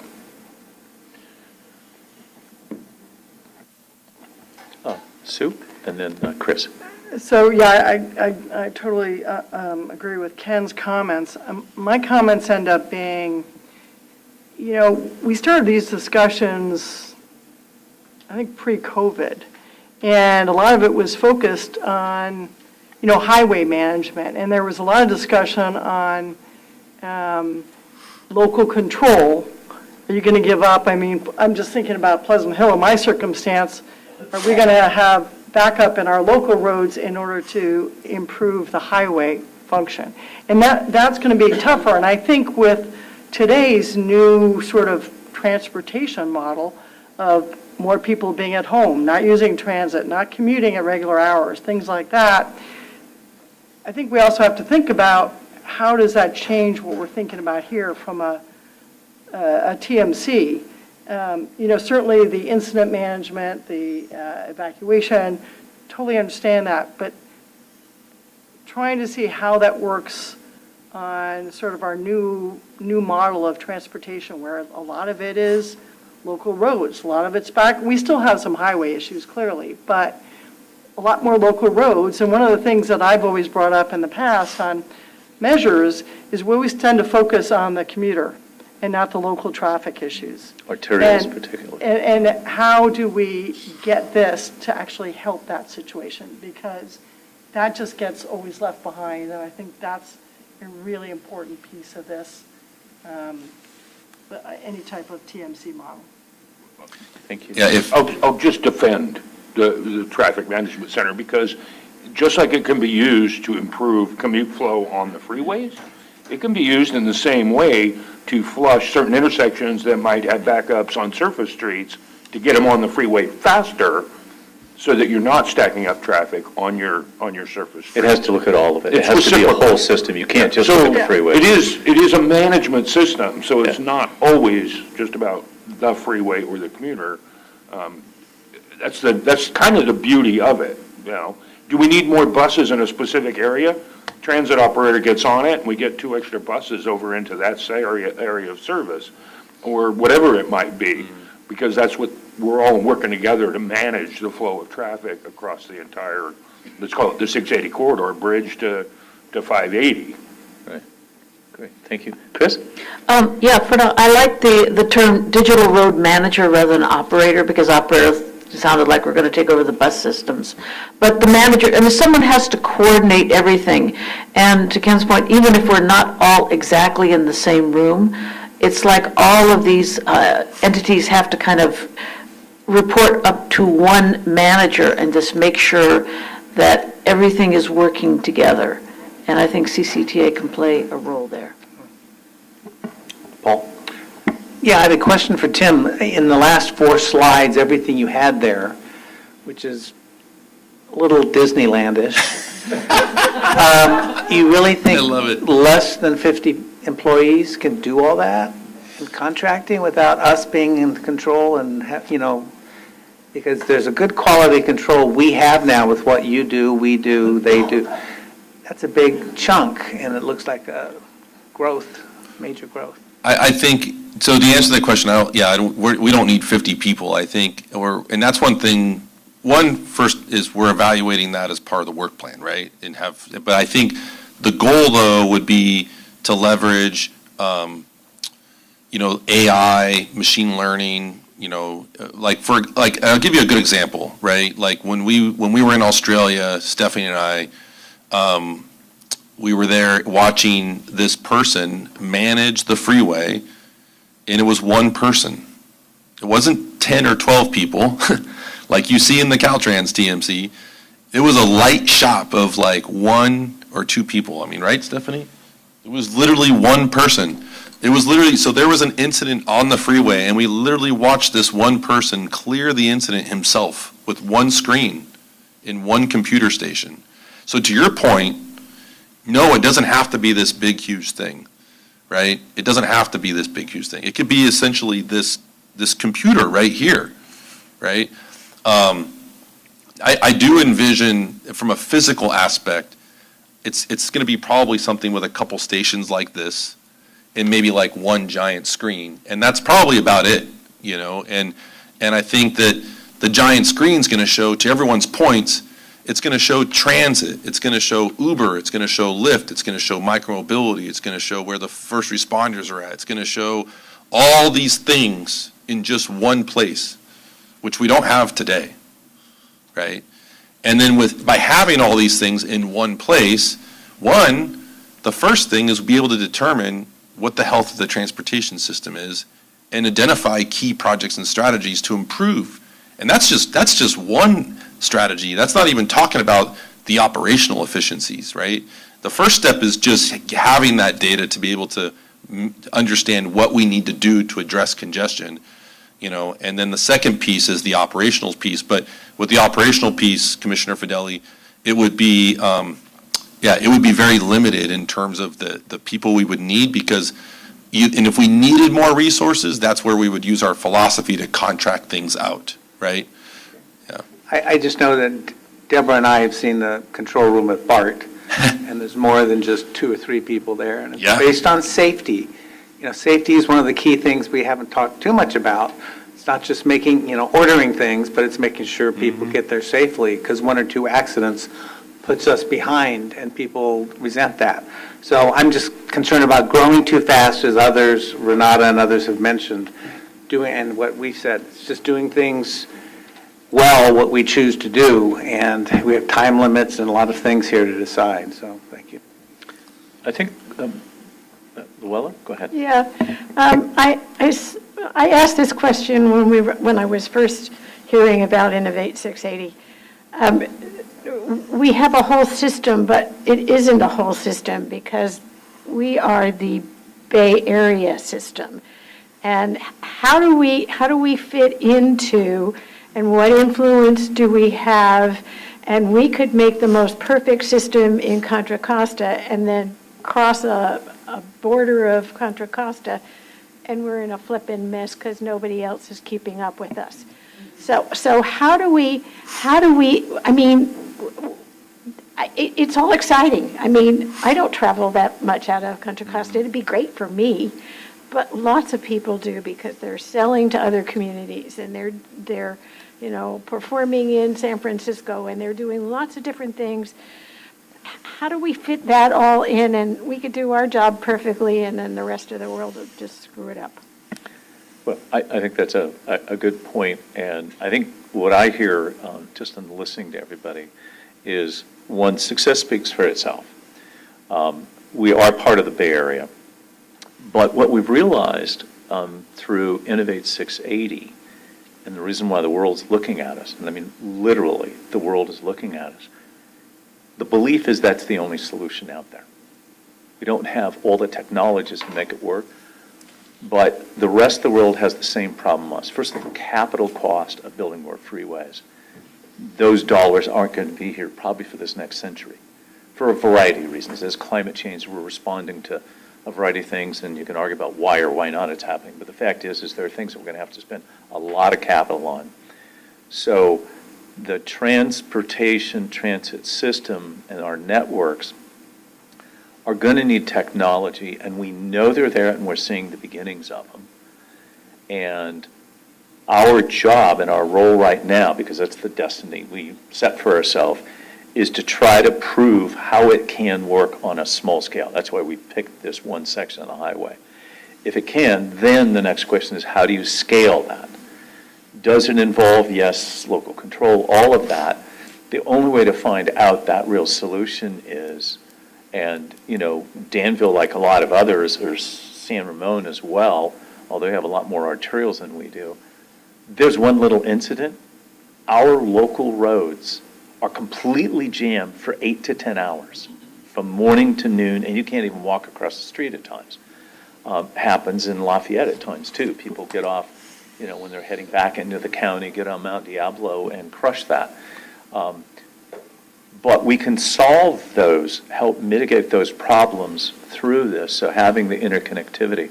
So I think we have been leading up to this day based on the research and what we have learned, and now know these are the solutions, and looking for the specific software resource and everything to do that.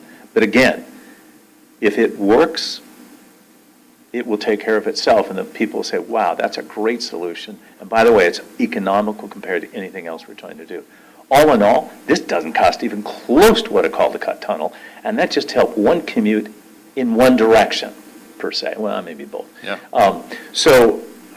Yes, lots of concerns. It's about performance, and if we can demonstrate this through all these things, we have a lot of challenges in it, but we've picked it, and it is a really small investment compared to anything that we've done in CCTA. So, Yeah, there's a lot of value prop. right, and we'll have to sort out what they are, but there are some fundamental things. Having traffic signals interconnected, and there's probably been more technological advances in traffic signalization equipment that nobody's even talking about, and most of us have already adopted those. These are really smart signals now, but you got to make sure that they're connected. So, So on this last slide, any burning answers you would like to provide on this before we move on? Or comments or remarks? Yeah, I want the rest of the world to help pay for. I want the rest of the world to help pay for what we're about to undertake, because they're the ones that are going to benefit from it. yeah, absolutely. It's a good comment. So this is just informational, and by the way, this is not the last time we're going to talk about I this. got 4 closing slides. I'll do really quick. Wait a minute, no, you already said those are your last 4 slides. You meant you had 8 plus. No, it's okay. Okay, go ahead. So just real quick, what we're doing, so this is the digital road manager kind of pyramid. So vision, personalized mobility experiences, centralizing and making us that kind of that facilitator, as Commissioner Kelly was mentioning, and then also overarching, data analytics, and then making sure we're integrating those data. So this is just kind of the vision and the steps that we look at in terms of developing the digital. I mentioned earlier, we're developing an operational readiness plan that'll go hand in hand with CCTA 4.0 work plan. These are just all the things that we're doing to make sure we ensure success relative to that operational, and making sure we're prepared to take on this role. Funding needs, I think we've covered funding enough today. Organizational assessment, just a quick update, Baker Tilly, they have completed a lot of their work in terms of doing interviews.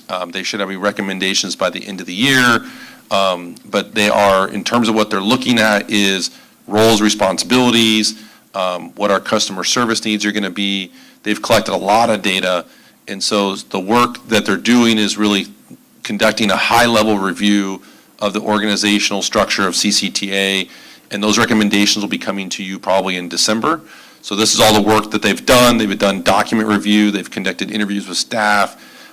They've done peer comparisons. So they're working on peer comparison with other agencies across the state, across the nation, in terms of how to get best practices, lessons learned relative to their organizational structure. And so, like I said, January, there'll be report results, and then we'll have an implementation plan in January, which then will lead into our total compensation study in the first half of next year. So that's it. That's all I've got. Thank you. Tim, thank you, and thanks to everybody here for the thoughtful comments, and particularly the concerns, which truthfully, even if we didn't all articulate it, we all share those. So, Tim, thank you. So let's open up the public hearing. Is there anybody here tonight that's in the room that would like to make any public comments on this item? Seeing none, Terry, is there anyone online? No public comments, written or verbal. Okay, great. Tim, thank you so much for this, and thank you to the staff. I know that's all been working on this, and we look forward to hearing more on this again. Thank you, and this is no action on this item. It was just information only. And this will now take us to item number 9A, and we get to see Rashida again. And this is from the Plan Committee, and this will be our first action item, which is on the City of San Pablo Medical Trips one-seat pilot program. Rashida, welcome back. Thank you, Chair. So this pilot program is, one-seat medical pilot program, is not to be confused with the larger one-seat program that is now being operated by County Connection and some partnering agencies. Just to give you a little bit of background on the medical pilot program before I start my slide, it originates with the ATSP plan and it addresses our ability to improve connectivity with the different agencies for our riders.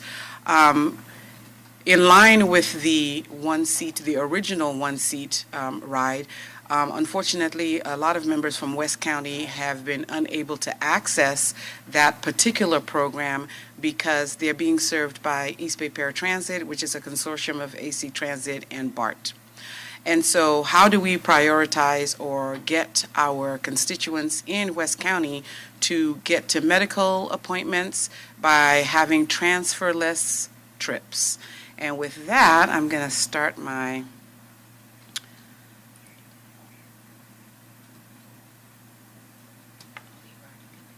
He already had it up, huh?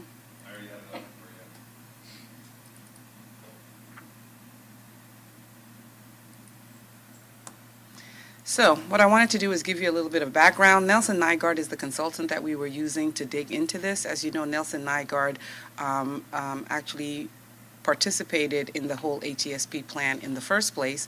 And one of the things that they did was that they looked at WCTAC, they looked at West County, and they looked at the different stakeholders when it came to the potential medical trip pilot project.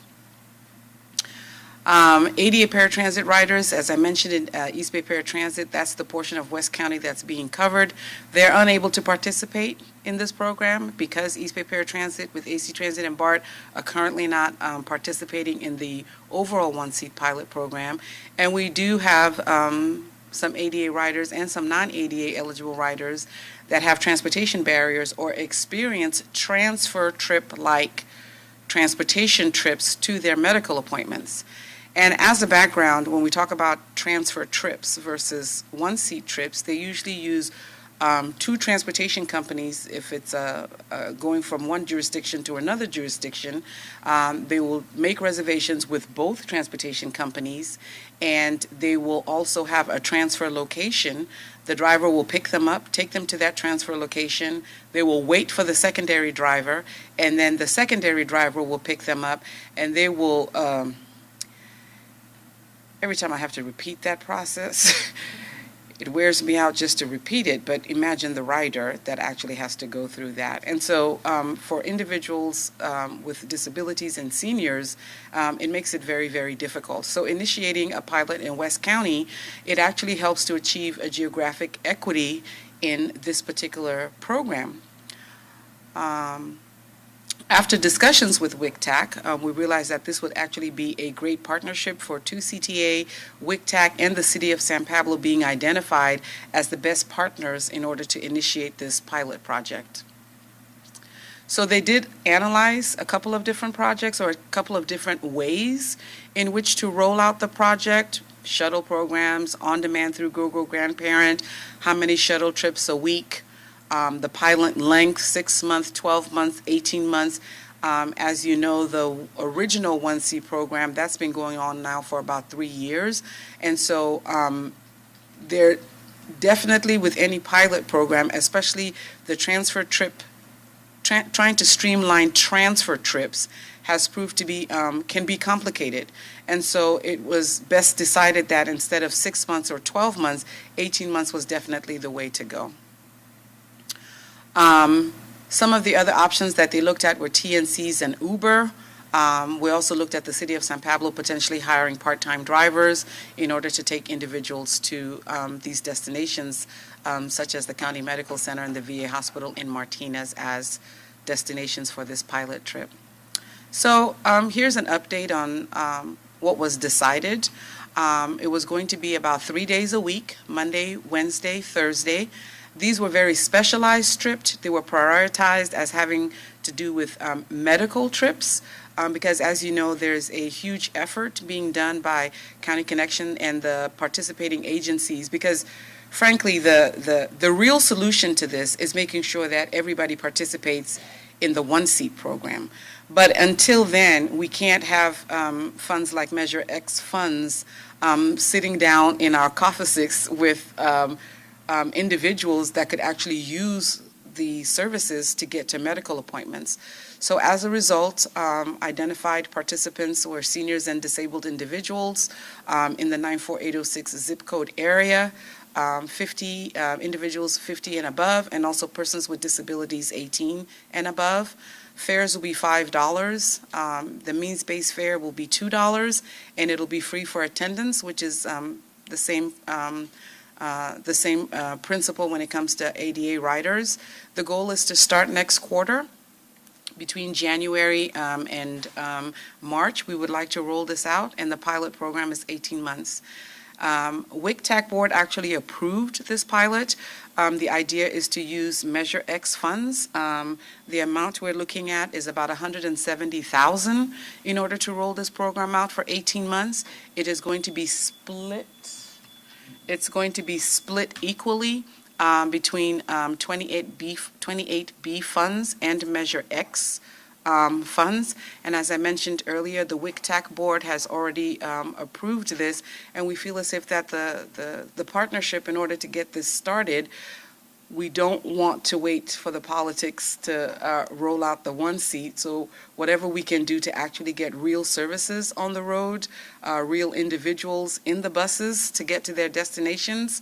And so having said that, staff is seeking approval to proceed with this pilot project to commence the first quarter of next year, 2024, in partnership with 2CTA, WIC-TAC, and the City of San Pablo. With me, I actually have, Joanna had to leave. She was representing WIC-TAC, but, we do have WIC-TAC representation here. But we also have Jean Clark. We've had several conversations with her, and she's going to be assembling a team along with Nelson Nygaard, who's going to help roll this out. Some of the financial implications is that if this is delayed, then basically people are going to continue to take transferred trips. And the other delay would also mean that we would have to wait and see when East Bay Paratransit, that is AC Transit and BART, would potentially join the one seat. And so those are the financial implications associated with that. And having said all of that, I will be more than happy to take questions on this project. Rashida, thank you. And it's amazing that this can get up and running by January 1st. Well done. Chris? Yes, Rashida, you and I have discussed this, and I saw this presentation at the WIC-TAC meeting and also at the Planning Committee meeting. Thank you for looking for an interim solution while we try to see if East Bay Paratransit can join the one-seat ride program, which is really needed because, the division between Alameda County and Contra Costa County and then all of those kinds of things doesn't really matter to somebody who needs to get to their medical appointments. So, and I want to thank the City of San Pablo for stepping up. And this will demonstrate to everybody that a one-seat ride concept for these seniors and for disabled people is really, really needed to get them to their medical appointments. Thank you. Thank you, Chris. Paul? Yes, I want to thank staff as well and CCTA for bringing this forward. And just so that we're part of, West County's part of the pilot one-seat project, I think it's really important to have various examples throughout our county. And I just wanted to reiterate that it's not just San Pablo, but the zip code will include parts of Richmond and the county too. Isn't that true? That is correct. Yeah, so it's larger than just the city of San Pablo. And I wanted to thank our alternate here, Rita Xavier, for her work in promoting this to WIC-TAC and throughout our West County area. Thank you. Great. Thank you, Paul. Renata and then Scott. Thank you, Rashida.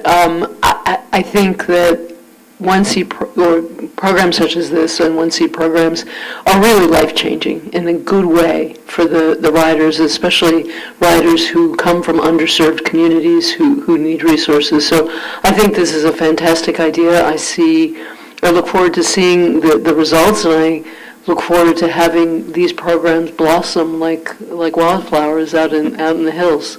Great. Thanks, Renata. Scott? I just, as chair of the planning committee, just want to reiterate that we had a very robust discussion, and it received enthusiastic support by the planning committee. Excellent. Sue?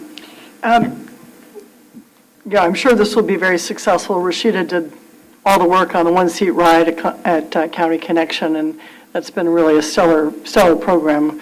And as Rashida mentioned, it's been going on for 3 years, and it's been excellent. So my question really is, so are we approving this to sort of fund this until other funding sources are finalized, or I'm not sure what we're actually approving. We're just approving the program in general. So we're approving the program in general, which would mean that we're going to allocate Measure X funds associated with it, and that we're getting into a partnership with the city of San Pablo in order to roll out the program. Okay, So you're approving So the it's whole really kit not and caboodle. CCTA money. Yeah. okay. Yeah, it's not, okay, I just was not clear on. But we're helping facilitate it in management. Yeah, Which is the reason it has to come to us. Yeah, so I was just trying to figure out what Yeah. exactly we were approving here, so. Great. Okay. Okay. Seeing no more questions or comments, we will go for public. Is there anybody here in the audience, in the room, who would like to make a public comment? Seeing none, Terry Ann, is there anybody online who would like to make a public comment? No public comments, written or verbal. Great, thank you. Is there a motion? I'll move that we approve the City of San Pablo Medical Trip One-Seat Pilot Project as presented.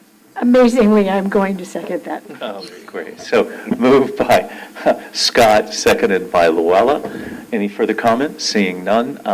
Terry Ann, would you call the roll, please? Commissioner Carlson? All right. Commissioner Fideli? Aye. Commissioner Haskew? Yes? Commissioner Kelly? Yes. Commissioner Nowak? Yes? Commissioner Perkins? Yes. Commissioner Sauce? Yes. Acting Chair Arnrich? Yes. Motion passes unanimously with Chair Glover and Commissioners Meadows and Thorpe absent. Congratulations, Rosita, on your first project that you brought us. Well done. That was a unanimous vote. I hope they're all that way. Great. This will take us to item number 9B. And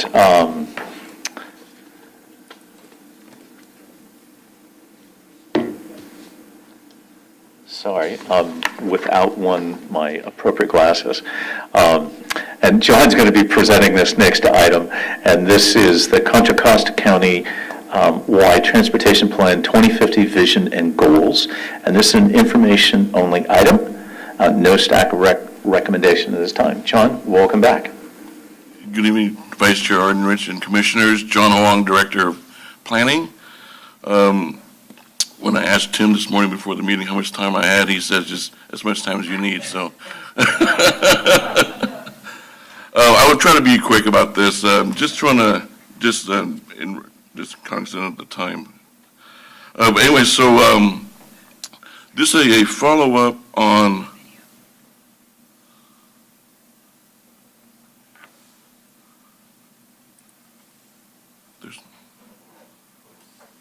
okay, can you all see the presentation now? Okay, sorry about that. Yeah, so this is a follow-up on the board retreat that you recall. We talked about the strategy papers, and he provided a lot of feedback and comment on what we need to focus on. So right now, for tonight's presentation, we'll focus on the identifying the vision and the goals. Again, this is the countywide transportation plan 2050. And we want to look at this as a clean slate. We're starting fresh. I know the last CTP was really an update from the previous CTP and an update from the previous one, and to align ourselves with the CCTA 4.0. And going forward, we want to get a fresh look at how we can develop a plan that would address all the future endeavors that we want to do here at CCA, as well as looking at the landscape of transportation over the next 25 years. By the time we're done with this, it'll be 2025, and the plan is going to be called 2050. So just to recap, we've completed the strategy papers draft. Right now, staff is reviewing and distilling the papers, and we will be presenting to you, the board, the executive summary, and kind of highlight all the findings from the papers in the next several months after the year, first of the year. And we're looking at performance measures, key performance indices that will go along with all the topics and strategies that we're proposing. Right now, we're creating the vision statement and developing goals that support the vision statement. So what has changed since the 2017? A lot of you already know this already. Due to the pandemic, working from home has significantly increased. That affects the modality, the travel patterns for single occupancy vehicles as well as transit. Folks are aging. 25 years from now, a lot of people are going to be 25 years older, or might not be around, just to be honest. I'm sorry about that, but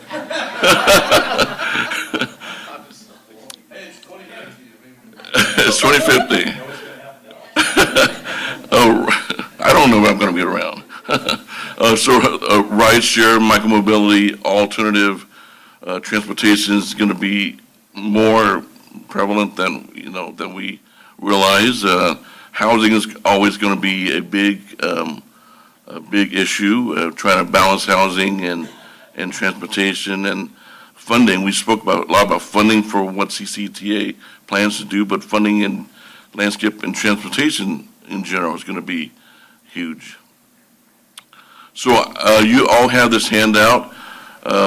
There's 4 vision statements that I want to share with you, and if you can just give me the pleasure, I would want to read this out. I know you all can read it, but I just want to kind of read this out real quick here. So please bear with me. So vision number 1, support regionally cooperative growth management to address safe, economically resilient, and environmentally sensitive mobility across a healthy and socially equitable multimodal transportation network that provides local and regional options to enable dynamic travel independence for all areas, ages, and abilities. Okay, that's number 1. So number 2 is very wordy, but again, just give me the opportunity to just read it out for you. So this is to reflect on changing transportation landscape as discussed in the new legislative environment, funding climate change, housing, mode shift, transit fiscal cliff, advancement in technologies, autonomous vehicle permeation, new mobility options, electrification, development of digital infrastructure, and artificial intelligence impact. Therefore, staff believe that we need to adapt policy, programs, and projects in a new set of action plans with fundamental paradigm shift in planning and programming that start with transformation to a new, more agile CTP. Okay, number 3. And you can see there's a lot of overlapping themes and a lot of overlapping concepts, but there are nuances that's a little bit different. Number 3, provide an integrated, reliable, accessible, efficient, and equitable multimodal transportation network that optimizes existing resources, leverages new technologies, minimize impacts on the climate and the environment, and meets the needs of all Contra Costa residents, workers, and visitors. And last one is wordy also. Provide a sustainable, equitable, and connected system that enhances the quality of life for all residents while minimizing the greenhouse gas, eliminating fatalities and severe injuries, and providing safe, accessible transportation options for all by embracing innovation, fostering collaboration, and aspiring to create an efficient and resilient transportation network that encourages economic and public health while respecting the environment, where the future of mobility is seamless, integrated, and inclusive, making our region a better place to live, work, and thrive. I think that included all the concepts. But anyway, so this next slide shows you all the 4 statements here. And before you can comment on this, I just want to share with you, can you guess which one is the ChatGPT one? The longest one, because ChatGPT can't do it short. Yes, you're correct. So number 4 was ChatGPT. And it's a good lesson that it doesn't sound very clear. It was kind of muddled, but a good option. Okay, and then just to be transparent, so number 1 was actually your planning staff. So that your planning staff wrote number 1. Ooh, number nice. 2 is one of our consultants that's in the room today, and then and then number 3 is another consultant. So there you have it. Are we paying by the word, by the way? So anyway, this is just a beginning of developing the vision statement, and the intent is not to sit here and kind of pick and choose or wordsmith this. We can spend an hour or more wordsmithing it, but the purpose is really to get your feedback for staff to hear what's important to you, what concept and ideas are important, and then we're going to take it back and we'll crunch it out and we'll develop a vision statement and subsequent goals that support the statement. So I want to pause here before I get to the next slide, the goals. I'm going to leave it up to the pleasure of the chair, the vice chair, and the board as how you want to do it. Do you want to kind of? I would take your suggestion. You gave us a suggestion. I personally agree with it, was that we have this, instead of trying to wordsmith these, I think we ought to actually, send us all a Word file on this, let people make comments, coalesce those, and come back with a response. Number 4 is out. Is that fast? That is fast. Thank you, Vice Chair. And the other ones are pretty good. We all see things we're trying to do in our own mission statements, and we have a tendency to overuse some buzzwords. What would best fit the general public in looking at us as an agency? Do we have to be inclusive? Do we have to throw all the buzzwords in? Do we have to do all of that to get people to understand what we're doing? So I think we have to be clear, what is the mission statement, its real purpose? And then secondly, I think everybody could easily weigh. We're good at doing this. I don't think doing it in a free-for-all here tonight would be, well, no, it's just, I know Scott would love to. He's an engineer. By the way, he'd eliminate half the words and we'd have one sentence.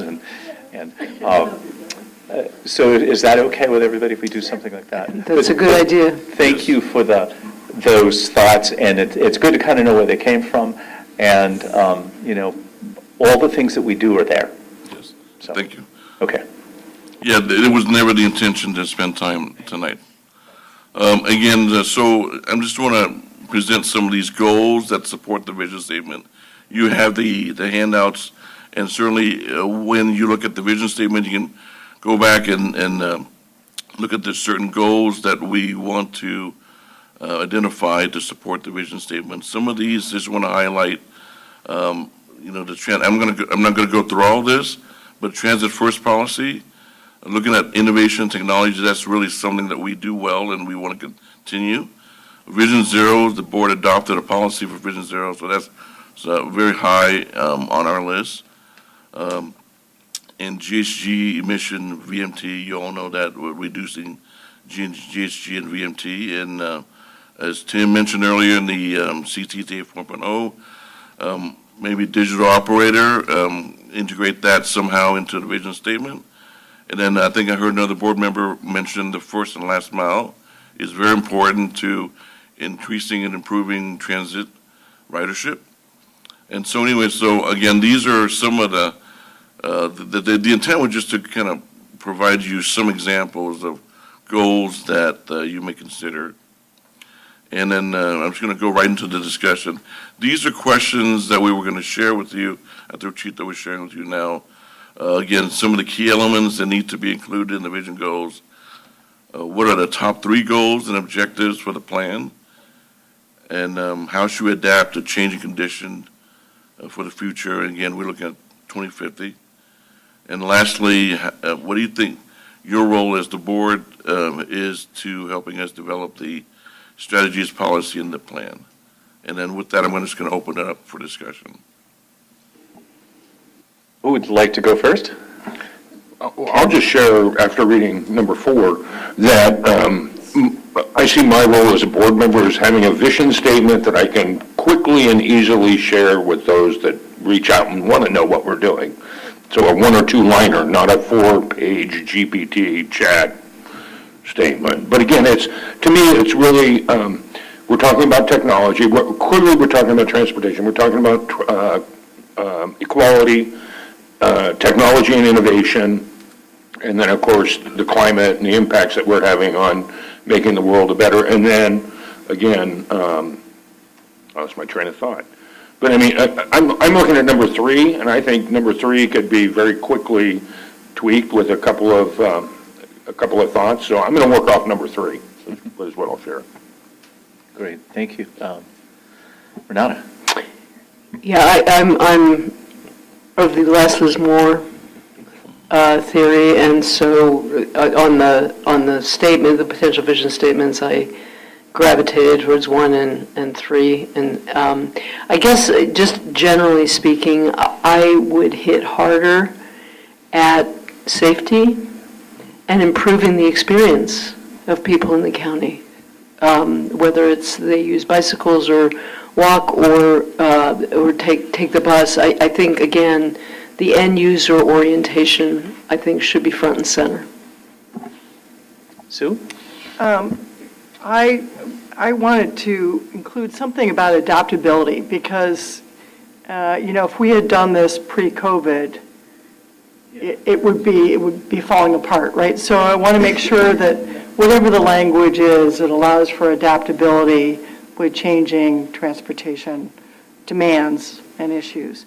And then the second piece, I think, that needs to be in there is sustainable from a funding perspective, right? I saw the transit fiscal cliff. I'm not sure that's sort of a next 5-year problem. Well, I mean, it could be a next 20-year problem, but I'm hoping not. But our goal has to be something that's sustainable financially through that period of time as well. So those are only 2 things. I mean, I liked 1 personally, but I just would add those 2 features. Thank you, Sue. Scott? I think one of the key roles that this board has is to make sure that we can focus on the things we can do and not get distracted by really bright, shiny things that we probably shouldn't or couldn't do. And so while the really long vision statement looks like, oh yeah, we ought to be able to do all of those things, we really shouldn't be doing necessarily all of those things. And I agree with Sue that putting things like fiscal cliff in there, this is supposed to last, this vision today is supposed to be through 2050. And we hope that we don't have multiple fiscal cliffs that we have to continually manage. So we ought to take out those things that are today oriented or this even this decade oriented, that we need to look beyond what we're doing. And I tend to like 3, but I don't have my heart set on it. But the long ones, I think, just are distracting. Paul? Yeah, I'd start with number 3 and add safety concerns in there as well. Chris? I think less is more, the shorter is better. It's got to be like an elevator pitch that the average person can understand. And below that you could eventually have other text. And I take the points about adaptability, sustainability. I like the first last mile, but that may not have to be in it. Mode shift may be something that's going to be really important. I was just going to, maybe if it's okay to suggest and maybe get some feedback, but I'm looking at question 4. And I've been through a few of these, that I think because we are doing that paradigm shift and this is different, and I hate to say there's a little bit of work for us, it's hard to design from the dais for all of us, because sometimes we might go to the lowest common denominator, we might go to the highest. Do we get the best overall result? I think there's a couple of strategic areas that if we had 3 people who would volunteer from our board that represent kind of a cross-section of interest to deal with that area, and then take one of the other areas, the future stuff, and maybe, John, you and staff and your team could say, hey, there's 3 distinct areas, and maybe we only have to meet twice, maybe 3 times at the most, so you get that deep dive done by folks, and then one person can report out on that, what they did and why. I think that might help us. I thought we could use our existing committees, but their interests aren't, APC and PC, it doesn't really fit within that. So maybe you could come back and suggest and put it on our next agenda, and then the chair could ask for it'll be federal, not me, to ask for volunteers and do that, and look at it, publish ahead of time what those committees, what area that they might look at one or two things. I think we could do that fast, because truthfully, we didn't do that in the past, and I think where we're heading and with the staff that we have here today, I think you would get some great value and input that might move things along a little bit faster for you. That's great, thank you. Is that okay? Okay. John, do you have more slides? I don't have, Four more? I do not have 3 more slides, I can tell you that. He only has 4 more. He only has 4 more slides. I'm liking you, John. Thank you very much. There's always 4 more Well, slides. that's it. That's it, yeah. Yes, thank you. Okay, great. John, thank you. Before you leave, just let's open this up for public comment. Is there anybody here in the room who would like to make public comment on this item? Seeing none, Terry Ann, is there anybody online? No public comments. Great. Thank you, John. And this was just an informational item. And John, thanks very much to this and to your whole team. This will take us to number 10, and we have no correspondence letters in our packets. And we also have our associated committee reports that are all there as part of your virtual packet or hard copy. And now to item 12, Authority Board comments. I have no comments. Are there any comments from the board? Anything to report out? I have one. Yeah. Oh, Paul, please. Yeah, I just want to say that Congressman John Garamendi has agreed to appear before WICTAC on December 8th. We have a special meeting because of the holiday season on Transportation and Infrastructure Committee and end of the year report. And if anyone wants to zoom in, he will be zooming in from somewhere. And again, it's an 8 a.m. meeting that we do on Fridays, right, Chris? So he will be there. So join us. Great. I was just going to say, a couple of us probably need to legally report out for those of us that attended Focus on the Future conference. I don't think we did. But just, I know I attended, Chris Kelly, Federal Glover, Ken, that guy. We all attended. And Lamar too. I wasn't, all fairness, I wasn't expecting to do this, so tonight. It was great to see our fearless leader, Tim. There is no question, when we're talking about this innovation, there is no other entity in the state of California that is as far ahead along in future transportation solutions and innovation, bar none. And having Tim reporting out is a little unfair. You want Tim to go last if you were organizing it, because if he goes first, everybody else doesn't look as good. But it was a great event. It went smoothly with no problems or anything. Chris? Yeah, thank you. I just want to give a thanks to Lindy Johnson for the Girls Lead the Way STEM Summit. I spoke at that. She prepared some remarks for me. She was great. It was a wonderful event. CCTA has participated in this a few times before. Bay Area Leads organizes this, and CEO April Treese, she mentioned here, and also when CCTA and Tim received the Champion of Change Award from Bay Area Leads, April Treese always says, if you don't see it, you can't be it. So if kids don't see someone that they can become, like becoming a STEM engineer, a transportation engineer, something like that, then they're not going to do it. And so this was a wonderful opportunity to really showcase our support for workforce development. So thank you very much. Great. Thank you, Chris. Any of our ex officio, any comments? Seeing none? Okay, great. And now to our Executive Director, Tim Hill. So I'll be brief here, but the October was a really busy month. Just a big shout out to the staff. There was a lot going on in October, a lot of conferences, a lot of meetings, and We actually received, in October, we received 2 awards. Commissioner Kelly mentioned one of them. This is actually here, right here, the Champion of Change Award from Bay Area Leads, and all the great work that we've done with our STEM programs. And it was really interesting, is through our STEM programs, you know, we've touched over 800 students in our STEM programs. And so I think that's really great. And again, no other entity, in my opinion, is doing, at least in our transportation space, is doing the level of STEM programs that we're doing in the Bay Area, and maybe frankly in the entire state. The other award that we got, and I don't have it in front of me, was for our accessibility and equity program, and the work that we're doing with the Office of Accessibility and Equity and the Accessible Transportation Strategic Plan.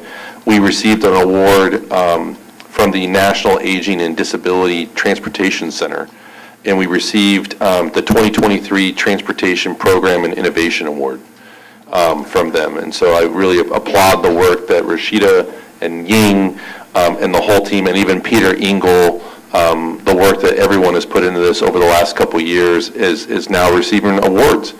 A couple quick just report updates on BART feeder service. We had a meeting with Andy Vermeer and with other folks as well. We did got an email from BART staff last week that BART will be funding the bus feeder service through fiscal year 26.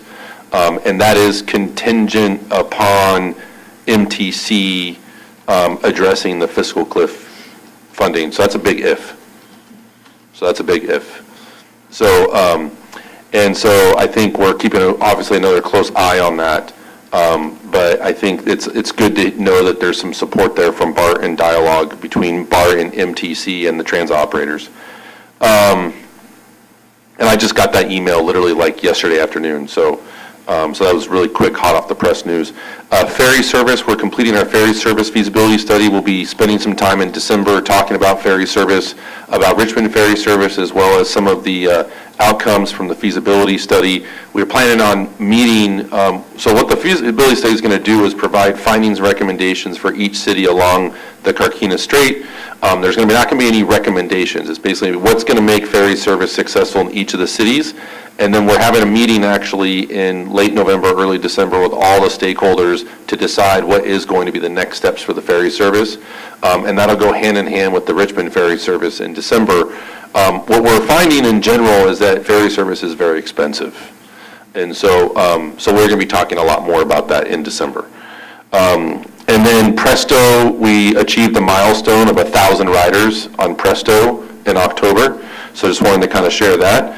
And then we concluded our community event series at Walnut Creek in October at Oktoberfest. But I think what's really fascinating about that is we touched over 6,500 people during that community event series, and we will plan on doing it again next year. In terms of, I think also in October, there was a lot of outreach with media. I gave a couple interviews to the National Center of Mobility Management as well as the Walnut Creek Magazine. Very interested again in terms of our programs and priorities. I mentioned earlier that we had Hochbahn here from Hamburg. We gave them a tour. We also had a Czech Republic delegation here as well in October, learning from CCTA and kind of what we're doing. We also gave a great tour with fourth graders at Gomentum Station, showing glideways in our STEM programs. And then I just landed today from Japan today, this morning, and we had a great exchange with the Mobility Alliance Workshop and the Ministry of Transportation, Land and Infrastructure on what we're doing here at CCTA as well as 6 other countries. And again, we are the leaders, not just here in the Bay Area, but nationally and internationally. And it's pretty clear to me, like we had a fantastic meeting with Hochbahn today, and they were just fascinated with the work that we're doing and preparing for, and they're like, you're ahead of us, and we want to learn more from you. Can you share information with us? And so I think it's important that we obviously continue that culture. And I also need to really applaud the staff. The reason why we're innovative is because of the staff here at CCTA. I can't do this without, but just on my own, the entire staff here is extremely supportive. They believe in the work that we're doing here, and it's exciting to work with such a great team. So that concludes my report. Tim, thank you. That's awesome, and thank you to all the staff, too. So this will take us to calendars, item 13. They are included in our board packet. And we will now convene into closed session for public employee performance evaluation and labor negotiations for Executive Director Tim Hale pursuant to Government Code Section 54957. And board members will now convene into the Diablo Conference Room to conduct a closed session. And at the conclusion of the closed session, we'll reconvene back here in the boardroom for open session to report any action items. Recording stopped.